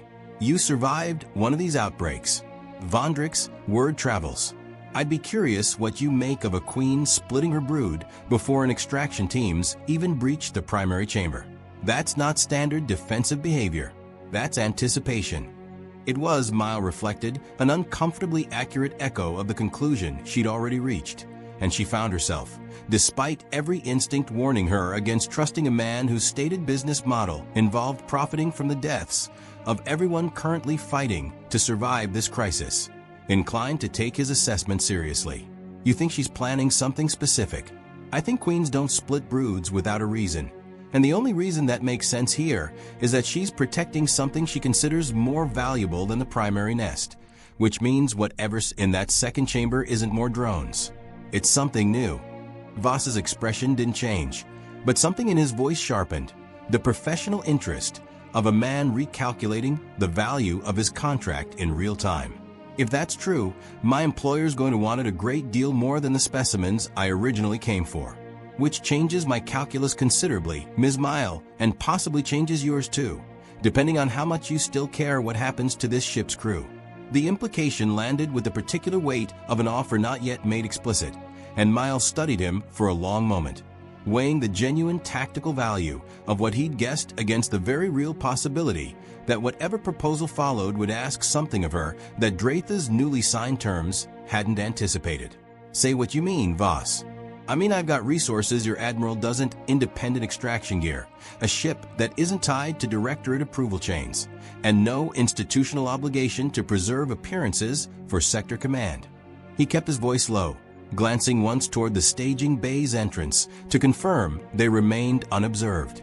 "If this goes as badly as I suspect it's about to, and Draitha's evacuation contingency turns into a full scramble, I can guarantee passage off this ship for anyone smart enough to be standing near my vessel when that happens. No questions, no imperial paperwork, no risk of your new consultant status evaporating the moment some officer decides the arrangement was never worth honoring in the first place. All I'm asking in return is first access to whatever's in that second chamber, before your strike team burns it to ash without understanding what they destroyed." Mile felt the offer's genuine appeal even as she recognized its considerable risk, a guaranteed exit that bypassed every fragile, hard-won arrangement she'd secured through Draith, weighed against the certainty that partnering with a man whose only loyalty was to payment would leave her exposed the moment his interests diverged from her survival.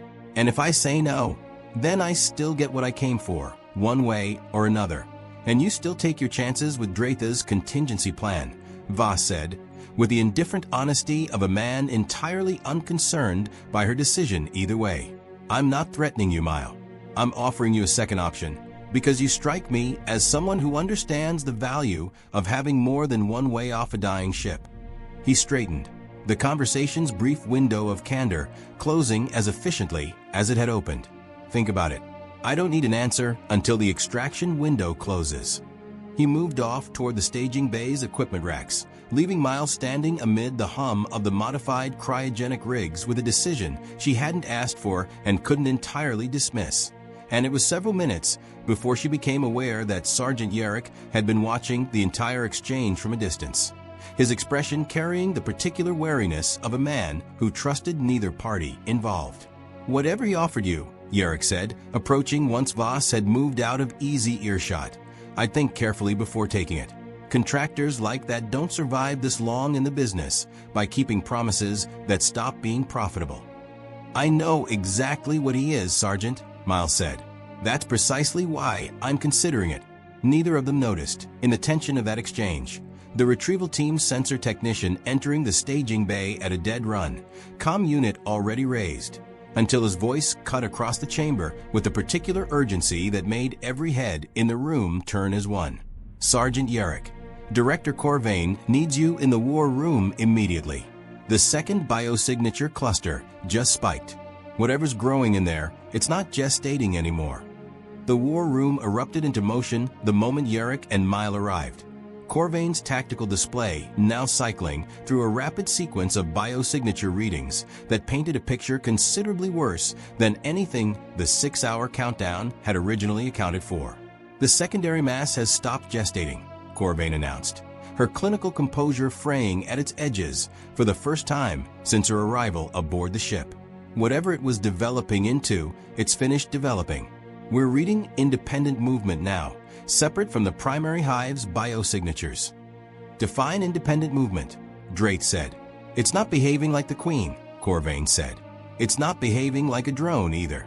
The movement pattern is erratic, testing, the kind of biosignature profile you'd expect from something orienting itself in a new environment for the first time. Mile felt the cold certainty of recognition settle over her before Corvain finished speaking, a recollection surfacing from the darkest days of Vondrick Station that she'd hoped, against reasonable expectation, never to need again. It's a second Queen, she said, and the room's attention snapped toward her with a force that made the weight of what she'd just said fully apparent even before she continued.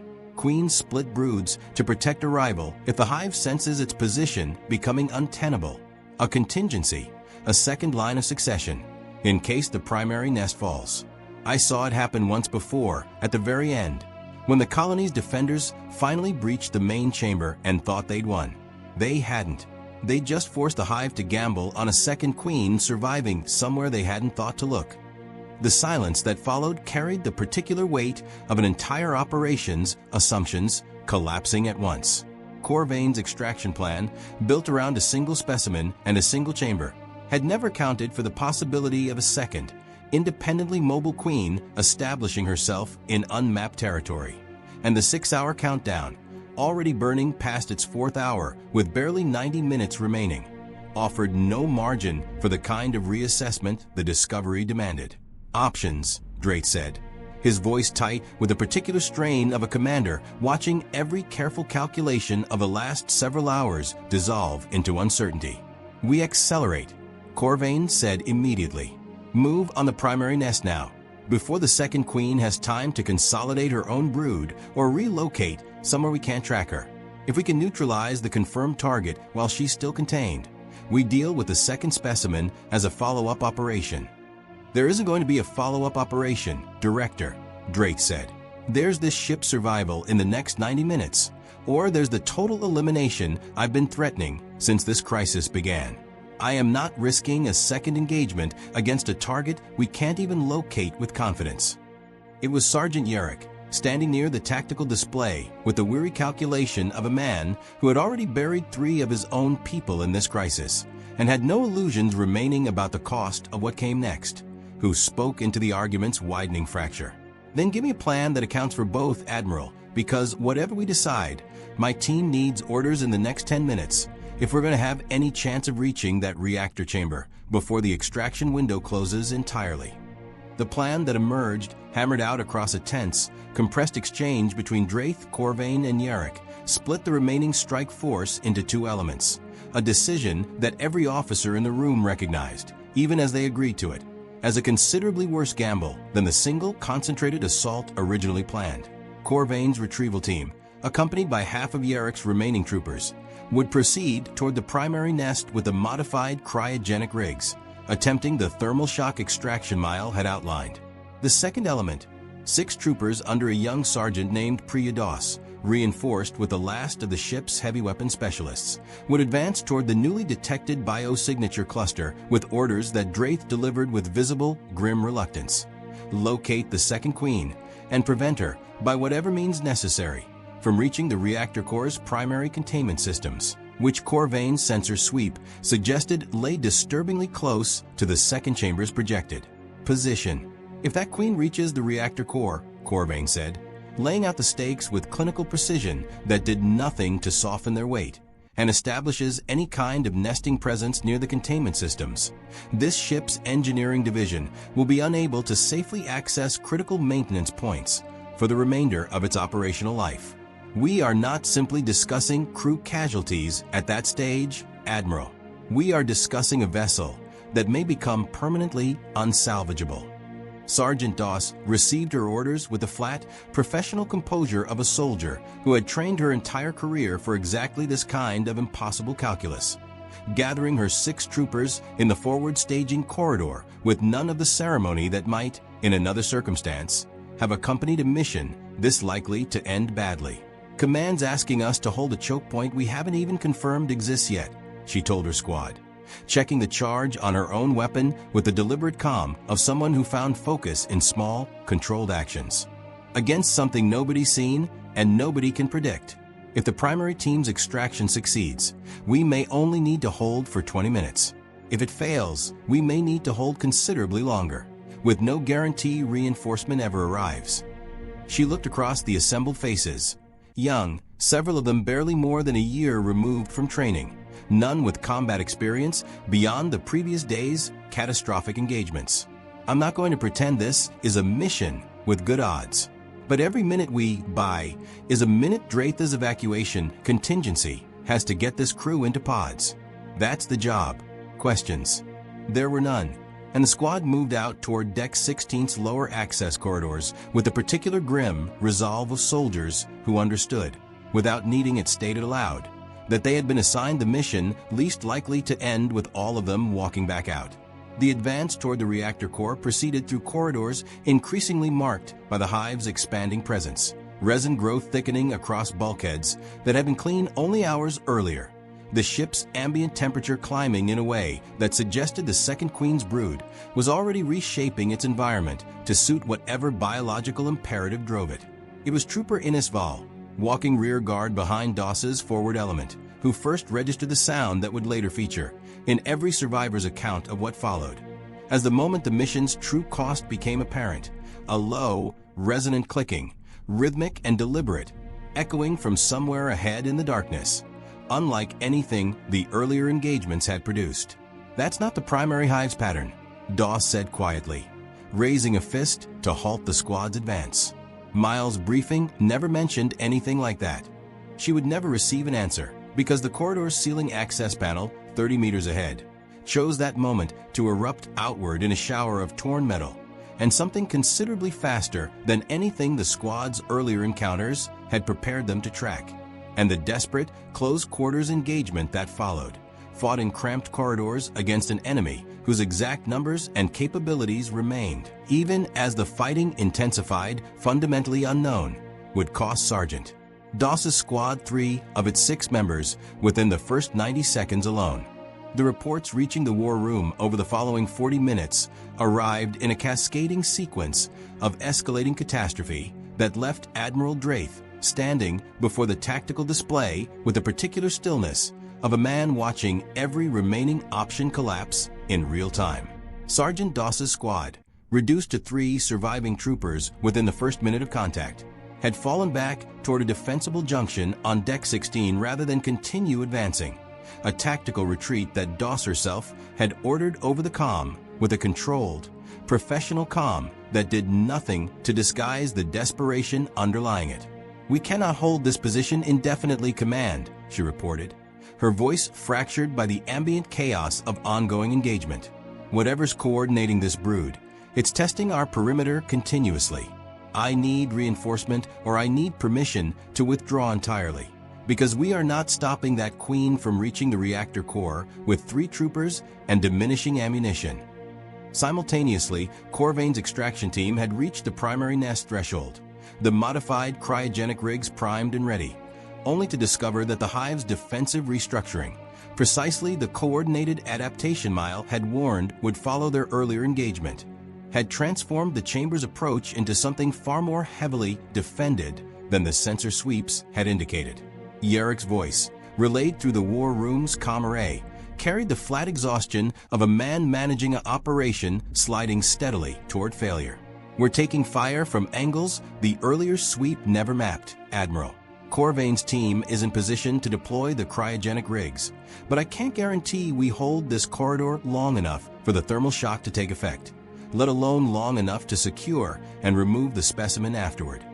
Draith absorbed both reports in a silence that stretched long enough for Cade, standing at his shoulder, to recognize the particular weight settling over his commanding officer, the arithmetic of a man calculating, with brutal clarity, exactly how many more lives the ship's remaining options were likely to cost before any resolution, successful or otherwise, arrived. "Director Corvain," Draith said finally, "your extraction window closes in 11 minutes, per the terms I set at the outset of this operation. I want a definitive assessment. Can your team complete the thermal shock procedure and secure the primary specimen within that window, given current resistance?" Corvain's reply, transmitted from the extraction team's forward position, carried none of her earlier clinical confidence. "Unknown, Admiral. Possibly. The resistance is heavier than modeled, but Yarek's team is holding the corridor. I am not prepared to guarantee success within 11 minutes, but I am equally not prepared to recommend abandoning an operation this far advanced without exhausting the window fully. And Sergeant Doss's position, untenable beyond another 15 minutes, without reinforcement I do not have available to send," Corvain admitted, the admission costing her something visible even through the strained comm audio. "If you want that choke point held longer, Admiral, you will need to divert resources I currently have committed elsewhere." It was, Draith understood with the particular clarity that arrived only in moments of genuine crisis, the exact impossible choice he had spent the last 6 hours attempting to avoid, a decision that could no longer be deferred, negotiated, or split into half measures that satisfied every competing priority simultaneously. He turned from the tactical display toward the war room's assembled officers, and something in his bearing shifted, the accumulated weight of 11 years' institutional caution giving way, finally, to the blunt clarity of a commander who had run out of options that preserved every life under his command. "Sergeant Doss," he said into the comm, his voice carrying a controlled finality that silenced the room's tense murmur instantly. "Withdraw your remaining squad to the nearest evacuation route immediately. That position is no longer defensible, and I will not spend 3 more lives holding a choke point that cannot ultimately succeed." "Copy that, Admiral," Doss replied, relief and exhaustion audible in equal measure beneath her professional composure. "Withdrawing now." "Director Corvain," Draith continued, "your extraction proceeds until the window closes, full stop. If your team has not secured the primary specimen by then, Yarek's people withdraw immediately, and I proceed with total elimination of every remaining biological threat aboard this vessel. That includes the second queen, wherever she currently is, and it includes whatever remains of the primary hive, specimen or otherwise. I am done negotiating additional time, Director. Am I understood?" "Understood, Admiral," Corvain said, something in her voice suggesting she had, at last, accepted the operation's genuine odds. Draith turned next toward Commander Rawl, who had returned to the war room following the earlier confrontation with a controlled, watchful stillness that suggested he had been waiting for precisely this moment. "Commander, I want full evacuation protocols activated immediately, effective now, not contingent on the extraction's outcome. Every non-essential crew member to escape pods within the next 30 minutes. I am not gambling this crew survival on a research operation success any longer, regardless of how this next 11 minutes resolves." Something in Rawl's expression eased fractionally at words he had been demanding since his nephew's name first appeared on a casualty list. "Yes, Admiral, immediately." "And Cade," Drake said, turning to his aide with an expression that carried, beneath its controlled surface, the particular grief of a commander preparing to make peace with an outcome he had fought against for days. "Prepare the ship's self-destruct sequence. I want it primed and ready the moment evacuation confirms complete, regardless of whether Corvain's extraction succeeds. If this ship cannot be saved, and I am no longer confident that it can, I will not leave a drifting derelict for the rebellion, for scavengers, or for whatever remains of this specimen population to continue spreading unchecked. The Devastator's fist dies clean, or it doesn't die at all." The war room absorbed this final order in a silence heavier than any that had preceded it. The recognition, settling over every officer present, that the crisis had finally reached the point where survival and victory had become entirely separate objectives, and that Admiral Draith, having exhausted every alternative available to him, had chosen the only path remaining that preserved something worth calling honor amid the wreckage of a mission that had failed comprehensively from the moment a hyperspace jolt first cracked a containment field 3 days earlier. Mile, watching from the war room's edge with the particular clarity of someone who had, at Vondrick Station, once witnessed a very similar order given far too late to save anyone at all, found herself, for the first time since her capture, regarding Admiral Draith with something that might, in another circumstance, have resembled respect. The extraction window closed at 0951 ship time, and the report that reached the war room in its final seconds carried news that satisfied no one entirely. A partial success purchased at a cost that made the word itself feel almost obscene.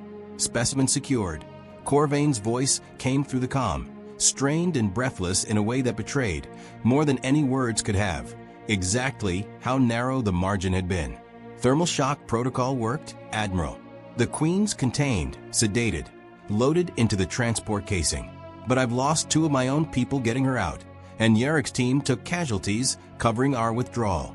We are clear of the primary chamber, but I would not call this a clean extraction by any reasonable measure." Draith absorbed the report with the particular exhaustion of a man who had spent 3 days learning that every victory aboard this ship arrived wearing the shape of loss. And the second Queen? Doss's withdrawal left that chamber unguarded. Unconfirmed status, Corvain admitted. Sensors show continued movement in that sector, but nothing conclusive since the withdrawal began. "I would not assume she remains contained to that area, Admiral. Whatever she's doing, she has had nearly 20 unopposed minutes to do it." It was answer enough. Draith's next order came without hesitation, the accumulated finality of the last hour settling into something almost like calm. "Then we proceed as planned. All personnel to evacuation stations immediately. Self-destruct sequence primes the moment Cade confirms the last escape pod has launched clear of the ship." The evacuation that followed unfolded across the Devastator's Fist's forward decks, with the particular controlled chaos of a crew executing a drill they had trained for but never genuinely expected to need. Thousands of personnel converging on escape bays in disciplined columns that nonetheless carried, beneath their surface order, the raw current of people who understood exactly how narrow their margin for survival had become. Commander Rawl moved through the crowds with grim purpose, personally overseeing the loading of pods in sequence. His earlier fury tempered now into something closer to focused grief as he searched, without success, for any final confirmation of his nephew's fate among the ship's confused and incomplete casualty reports. It was in the crowded staging corridor outside Escape Bay 7 that Mile found Ren Voss waiting, positioned with the unhurried patience of a man who had clearly anticipated this exact moment arriving. "Extraction team specimen is loaded aboard the silent ledger already," he said, without preamble. "Corvain's taking it and running the moment this ship's clear, and my contract just became considerably less profitable. Since a queen that's already secured by the Directorate isn't a queen I can independently deliver to my employer." He studied Mile with the flat, assessing patience she'd come to recognize over the last several hours. "But there's still a second queen loose somewhere aft, and my ship's docked considerably closer to this bay than Corvain's transport. I'm leaving in the next 10 minutes, with or without cargo. The offer from before still stands, if you want it." Mile felt the offer's weight settle against everything she'd secured through Draith over the last several hours, a status still fragile, still contingent on outcomes that hadn't yet resolved, weighed against a guaranteed, unencumbered exit with a man whose only loyalty was to whatever remained profitable. "You're not still hunting the second queen." "I'm not suicidal," Voss said. "Whatever's happening in that reactor section, I'm not walking toward it for a payday that isn't guaranteed anymore. I'm cutting losses and leaving. The offer's about passage, not the contract." He glanced once toward the crowded evacuation line moving steadily toward the escape pods. "Your admiral's terms are only as good as an empire that survives long enough to honor them, Mile. I'd think about that if I were deciding between a guaranteed exit and a promise written by a man who might not survive the next hour to keep it." It was, Mile recognized, a genuinely difficult calculation, and she found herself weighing Voss's cold pragmatism against the fragile, hard-won legitimacy Draith's signed terms represented, unable to entirely dismiss either option's appeal. Before she could answer, Sergeant Yerrick arrived at the corridor's edge, moving with the visible fatigue of a man who had survived an extraction that had cost him people he'd trained and briefed personally, his expression hardening the moment he registered Voss's presence beside her. "Whatever he's offering," Yerrick said, "Draith wants you at the command evacuation point, not negotiating passage with a contractor who spent this entire crisis waiting to profit off whatever went wrong." "He's not wrong to consider it, Sergeant," Miles said, and something in her voice carried the honest uncertainty of someone genuinely weighing an impossible decision rather than simply defending an obvious choice. "I've seen imperial promises evaporate before. I'd be a fool not to consider every option available to me right now." It was, unexpectedly, Voss himself who broke the standoff, studying the two of them with an expression that suggested some private recalculation occurring behind his flat, professional exterior. "Tell you what," he said, "I'm not in the business of kidnapping reluctant passengers, and I'm genuinely short on time. Mile, you've got until my ship's engines spin up to decide. Sergeant, for what it's worth, she gave your extraction team information that probably saved half the people who made it out of that chamber alive. Whatever else I recognize a debt when I see one being called in. Think about that before you decide she's the villain in this particular story." He moved off toward the docking corridor without waiting for a response, leaving Mile and Yerrick standing amid the crowd's steady flow with a tension between them that neither seemed inclined to resolve quickly. It was Yerrick, finally, who spoke first, his earlier hostility tempered into something more complicated. "For what it's worth," he said, echoing Voss's own words with visible reluctance, "he's right about the debt. I lost people in that chamber. I'd have lost more without your briefing. I don't forget that, whatever uniform you're wearing when this is over." "Is that an apology, Sergeant?" "It's an acknowledgement," Yerrick said. "Draith's terms are real, Mile. Whatever happens to this ship, whatever happens to him personally, that record exists now, filed and countersigned. I've seen enough imperial paperwork over 11 years to know the difference between something that gets quietly buried and something that survives scrutiny. Yours will survive. I'll make sure of it myself, if it comes to that."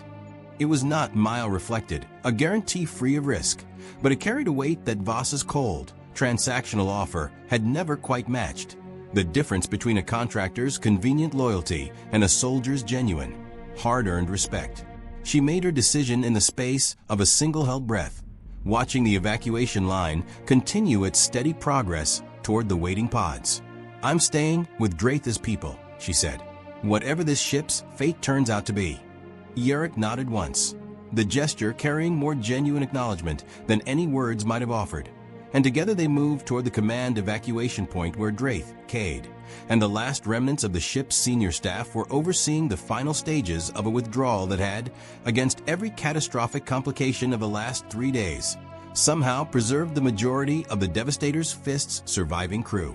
Behind them, unnoticed amid the evacuation's controlled chaos, the ship's aft sensor arrays registered a final, chilling confirmation moments before the last escape pod sealed for launch.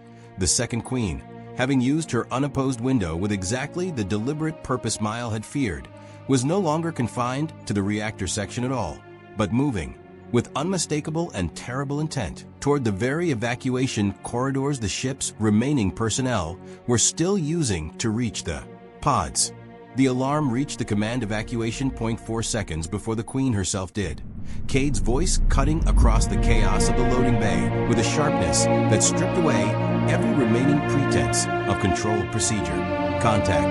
Aft corridor, moving fast. It's the second Queen. She's in the evacuation route. What followed compressed into the kind of desperate, close-quarters chaos that none of the assembled personnel, hardened veterans of 3 days' catastrophic engagement and frightened civilian crew alike, had any adequate preparation to meet. The Queen emerged from the corridor's far junction with a speed that seemed, to every witness, fundamentally at odds with her considerable size, her elongated crested skull tracking the scattering crowd with the cold, unhurried purpose of a predator that had already calculated the futility of their flight. Blaster fire erupted from a small security detail stationed at the evacuation point's perimeter, most of it deflecting harmlessly off chitinous plating that had, evidently, hardened beyond anything the primary hive's drones had displayed.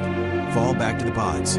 Yurick's voice cut through the panic with practiced authority, his own weapon raised as he moved to cover the retreating crowd's flank.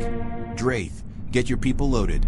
We'll hold the corridor as long as we can. Drath, positioned near the bay's central console overseeing the evacuation's final sequence, made his decision in the space of a single heartbeat. The same brutal clarity that had guided every choice of the last several hours crystallizing into something that required no further deliberation. Cade, get the last civilian group into Pod 12 now. Mile with me. Yurick, hold that line as long as you safely can, then fall back. I am not losing this crew's rescue team in the final minutes of an evacuation we've already won. The Queen's advance, checked temporarily by the concentrated fire of Yurick's remaining troopers, nonetheless continued its relentless approach, and it was Mile, watching the creature's movement with a particular focus of someone who had studied exactly this behavior once before, at a cost she carried with her still, who recognized the pattern emerging beneath the chaos. She's not hunting randomly, she said, raising her voice to reach Drath over the din. She's tracking the loudest concentration of movement, the largest group. If we scatter the evacuation into smaller, staggered groups, we reduce what she's drawn toward. But someone needs to hold her attention long enough for the last pods to clear. Drath understood the implication before she finished speaking, and something in his expression suggested he had already, in some private calculation, arrived at the same grim conclusion. You're suggesting a diversion. I'm suggesting the ship's self-destruct sequence isn't the only leverage you have left, Admiral, Miles said. Cade primed it already. If we can drive her back toward the reactor section, her territory, the place she's actually trying to protect, we buy the evacuation the time it needs. And we let the ship's destruction finish what the extraction team couldn't. It was Sergeant Yurick, falling back toward the command position with the last of his troopers laying suppressive fire behind him, who volunteered before Drath could weigh the orders cost against the survival odds of whoever executed it. I'll drive her back, Admiral. I know that reactor section better than anyone left standing after this crisis, and I am not asking anyone else's squad to take that risk when I'm the one who's already lost people getting this far. Sergeant, Drath began. With respect, sir, that's not a request, Yurick said. Already moving, already directing his remaining 3 troopers toward positions that would draw the Queen's attention away from the fleeing evacuation columns. Get your people to the pods. I'll buy what time I can and fall back to the auxiliary shuttle bay once she's committed. I have done that before. I intend to do it again. Drath held his gaze for a fraction of a second longer than strict tactical necessity required, the acknowledgement passing between them of a debt that would, whatever else happened in the next several minutes, remain permanently unpaid. Godspeed, Sergeant. That's an order for your withdrawal, not a suggestion. I want you off this ship. Copy that, Admiral. What followed was, by every account later reconstructed from surviving witnesses, among the most harrowing sequences of the entire crisis.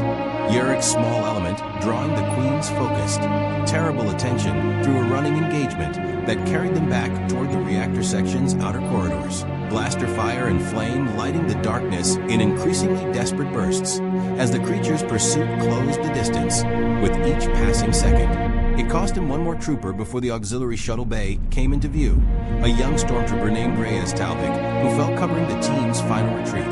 Buying with his life the seconds Yurick needed to seal the shuttle bay's blast door behind him and launch, alone now, in a small utility craft that cleared the Devastator's fifth hull with barely 30 seconds to spare before Cade's confirmation signal reached the bridge. All pods away, Cade reported, his voice carrying the particular hollow relief of a man who had spent the last 3 days uncertain whether this moment would ever genuinely arrive. Evacuation complete, Admiral. Everyone who could be gotten off this ship is off it. Drath, aboard the command shuttle alongside Cade, Mile, and the last of the senior staff, watched through the viewport as the Devastator's fist receded into the growing distance, its running lights dimming section by section as internal power began the controlled shutdown sequence that preceded self-destruct. Confirm the sequence is primed, he said quietly. Primed and locked, Admiral, Cade confirmed. Detonation in 90 seconds. The 90 seconds that followed passed in a silence aboard the shuttle that carried more weight than words might have offered. The accumulated grief of a crew that had lost 41 souls to the initial outbreak, 3 more to the failed strike team's raid, 2 Directorate operatives and 2 additional troopers to the final extraction, and a stormtrooper named Reyes Talvik, whose sacrifice had bought the evacuation its final, crucial margin.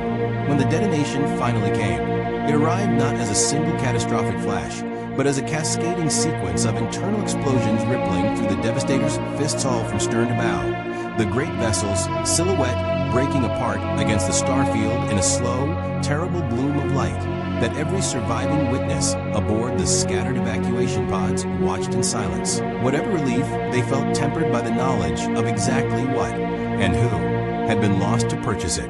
In the wreckage's expanding debris field, amid twisted duracrete and shattered viewports drifting silently into the dark, nothing moved.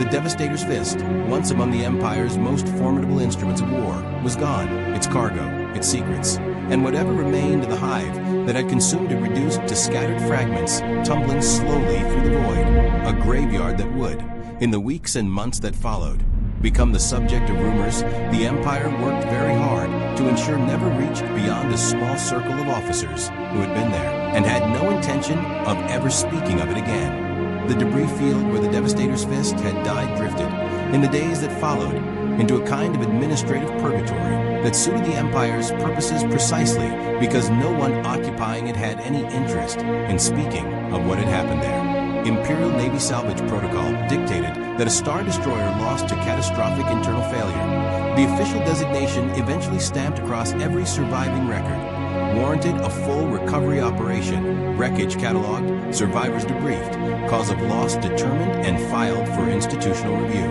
What arrived instead, 41 hours after the last escape pod's emergency beacon pinged a relay station on the edge of the sector, was a single Star Destroyer under sealed orders, a Directorate transport with clearance codes that superseded even Admiral Drath's authority, and a quarantine perimeter established with a speed and thoroughness that told every officer present exactly how far up the chain of command someone had already decided this incident would never become a matter of public record. Admiral Drath stood at the viewport of the shuttle that had carried his surviving senior staff through 3 days adrift, rationed, exhausted, and reduced by then to a silence that had settled over the small vessel like a physical weight, and watched the quarantine ships arrive with an expression that Cade, seated beside him, recognized as something closer to resignation than relief. "They're not here to recover us, Admiral," Cade said quietly. "They're here to recover the story." They're here to recover both, Drake said, whether we like the terms or not. The debrief that followed, conducted aboard the newly arrived Star Destroyer Vigilant Ledger by a Directorate oversight team that introduced itself with titles rather than names, unfolded across 6 hours of methodical, exhaustive questioning that left no aspect of the Devastator's Fist's final 3 days unexamined. The specimen's acquisition, Dr. Core's research protocols, the containment breaches' precise timeline, the command decisions that had led to evacuation and self-destruct, and, with particular and unsettling thoroughness, the exact whereabouts and current status of the Second Queen. Drake answered every question with the same flat, procedural honesty he had maintained throughout the crisis itself, offering nothing beyond what was asked and nothing less than the complete truth of what he knew, a strategy that Cade recognized, watching from across the debrief chamber, as less a matter of principle than of simple, weary calculation. A man who had already made peace with losing his command had little left to protect, by lying to the people, now deciding what became of him. It was in the debrief's final hour, when the senior directorate officer, a woman whose insignia identified her only as Oversight Director Mission, turned the conversation toward Director Corvain's extraction and the specimen's current disposition, that Drake allowed himself, for the first time in the entire proceeding, something that might have been read as pointed commentary rather than simple testimony. The primary Queen specimen was successfully extracted and is currently, I assume, in Directorate custody aboard the vessel that departed ahead of my own evacuation, he said. I would ask for the record whether the Directorate intends to continue the research program that resulted in 49 deaths aboard my ship, or whether some lesson has been extracted from this incident beyond the specimen itself. Meshen's expression did not shift, but something in the pause before her answer suggested the question had landed with more weight than her carefully neutral bearing wished to concede.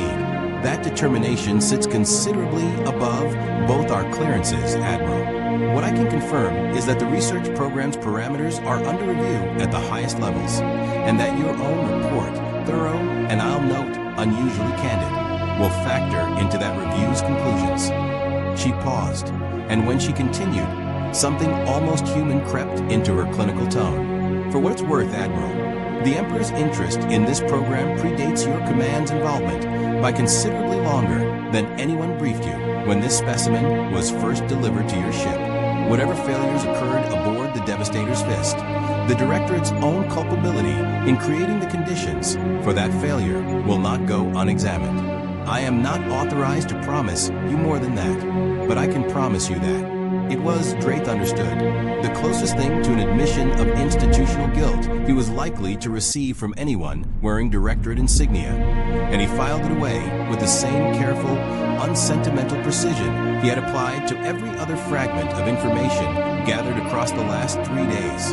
Evidence, however thin, that the machine which had cost him his ship and dozens of his people was not entirely blind to what it had done. The specimen itself, Drake learned only later, and only through channels considerably less official than the debrief that had extracted his own testimony, had not remained in Directorate custody for very long. Director Corvain's report, filed as protocol demanded, through the same oversight structure now picking apart Draitha's own account, detailed the transport that had, 3 days into its return journey, suffered what her final transmission described only as unanticipated complications with the primary specimen's containment integrity, before the silent ledger fell permanently silent across every frequency the Directorate monitored.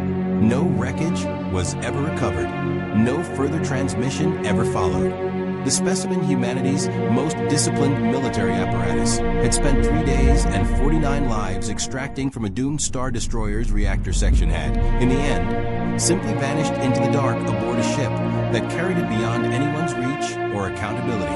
A resolution that struck Drake when the report eventually crossed his desk months later through channels he suspected were not entirely sanctioned, as the single most honest outcome the entire catastrophe had produced. The Empire had wanted a weapon it could control.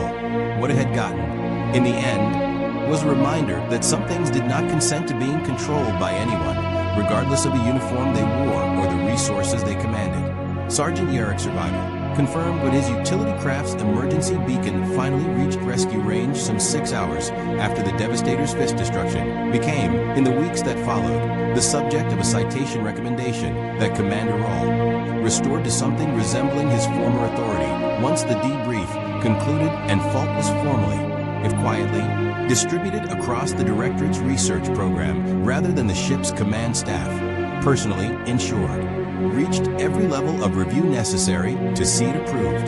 Yarrick accepted the honor with the same flat, professional reticence he'd carried through the crisis itself, deflecting most conversations about the reactor section's final engagement with a brevity that told anyone paying attention exactly how much the memory still cost him. He requested and was granted reassignment to a training command on the core worlds, a posting considerably safer and less glamorous than his previous record might have justified, and one that Cade, running into him briefly during the reassignment's processing, understood without needing it explained. Some debts, once paid in full, left a man with no further appetite for the kind of ledger that had demanded them.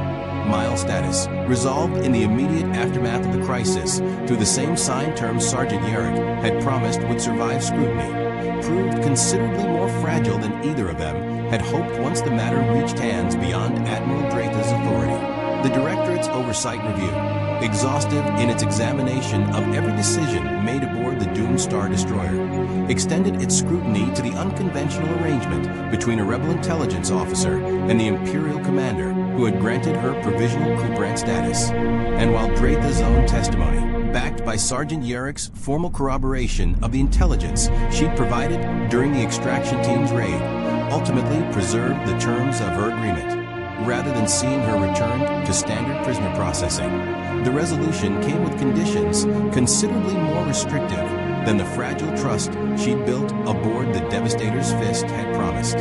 She would remain, for the Directorate's final determination, under continued Imperial custody, monitored, restricted, and unmistakably still a captive by any honest accounting, but alive and credited in the classified addendum to Draitha's report, with intelligence that had directly preserved dozens of lives during the crisis's final engagement.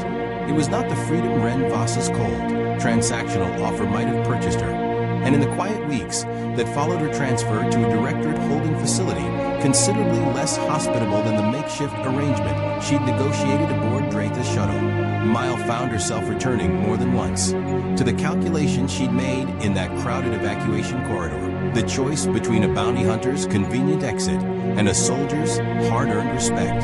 She had chosen honor over certainty, and honor, she reflected during the long transit to her new posting, had a way of costing considerably more than it promised to deliver.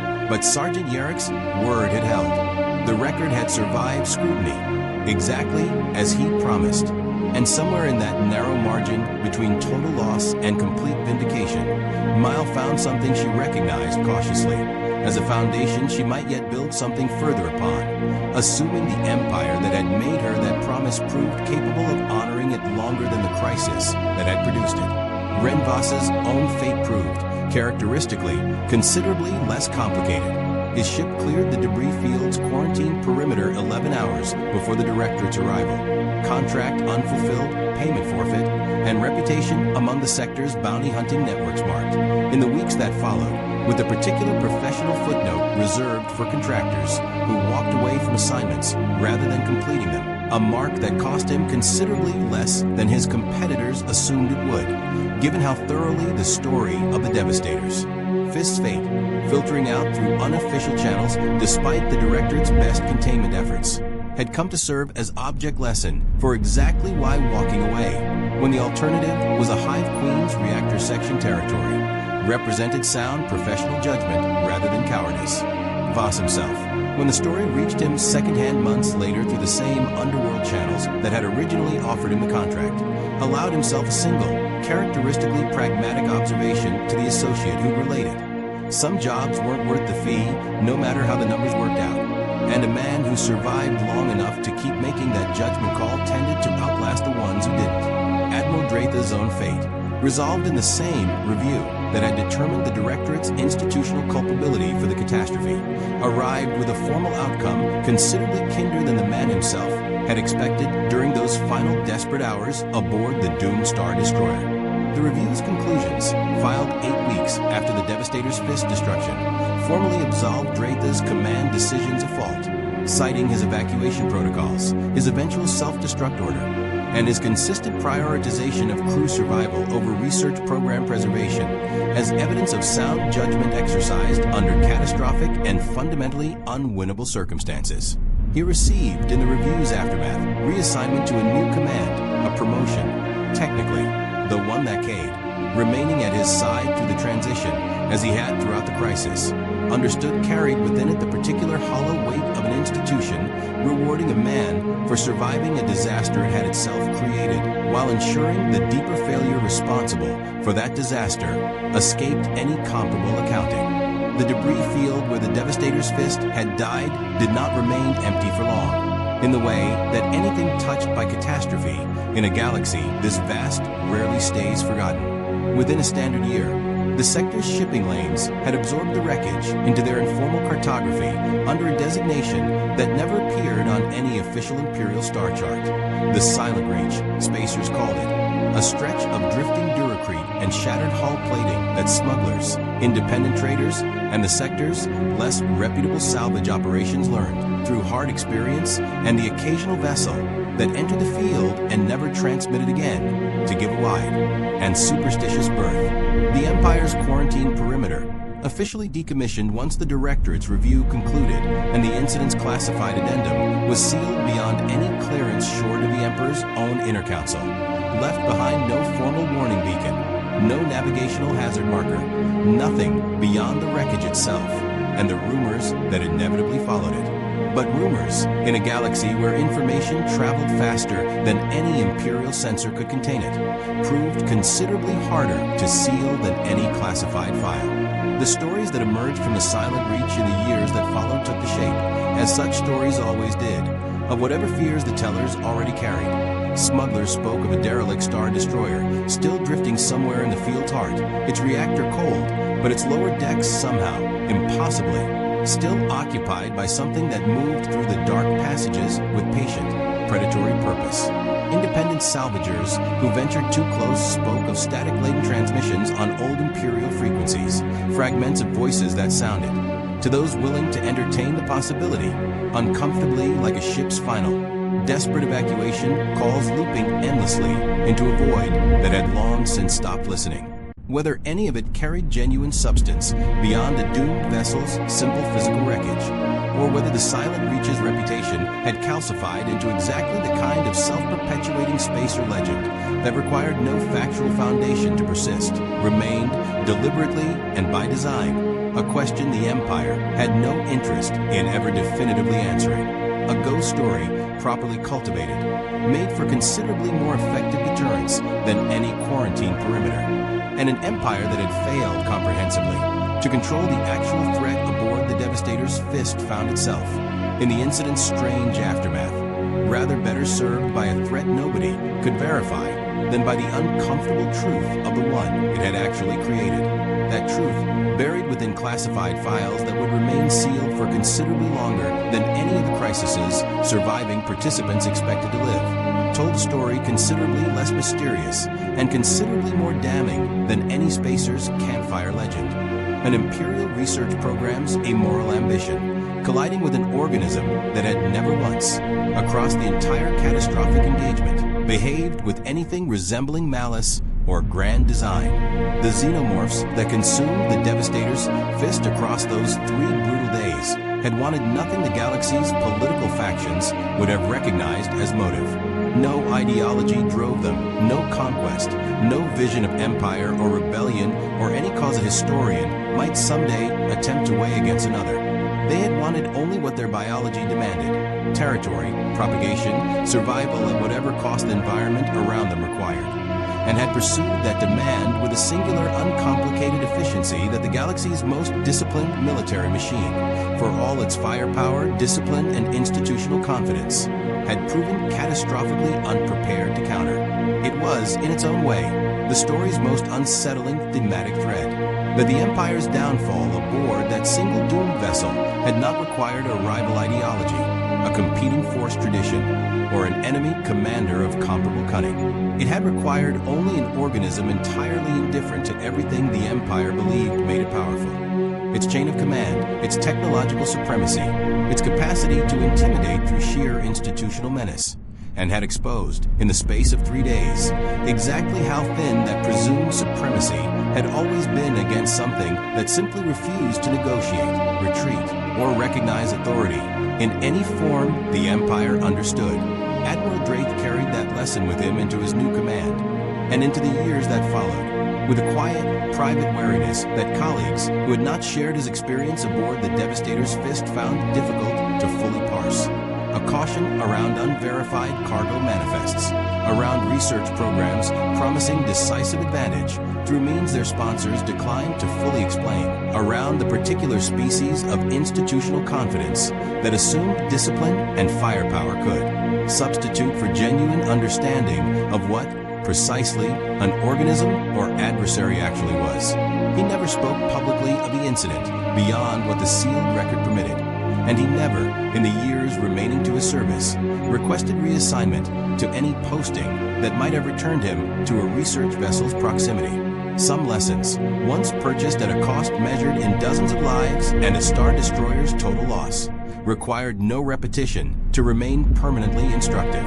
For Mile, for Sergeant Yarrick, for Commander Rawl and Cade and every surviving witness who carried the Devastator's Fist's final 3 days forward into whatever came after, the incident settled over time into the particular shape that catastrophic shared experience always eventually assumed. Not forgotten, never fully resolved, but folded into the ongoing texture of lives that continued, however changed, beyond the crisis that had nearly ended them.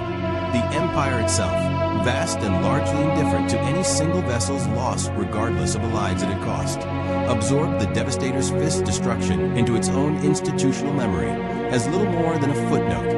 One research program's catastrophic failure among the countless others the Directorate's immoral ambition would continue pursuing across the galaxy, largely unchecked by any single incident's cautionary weight, however comprehensive that incident's failure had been, and somewhere beyond the silent reaches, drifting wreckage, beyond any chart the Empire's cartographers had bothered updating, the silent ledger drifted on in permanent silence, its final cargo unaccounted for, its fate a question the Directorate had long since stopped actively pursuing an answer to.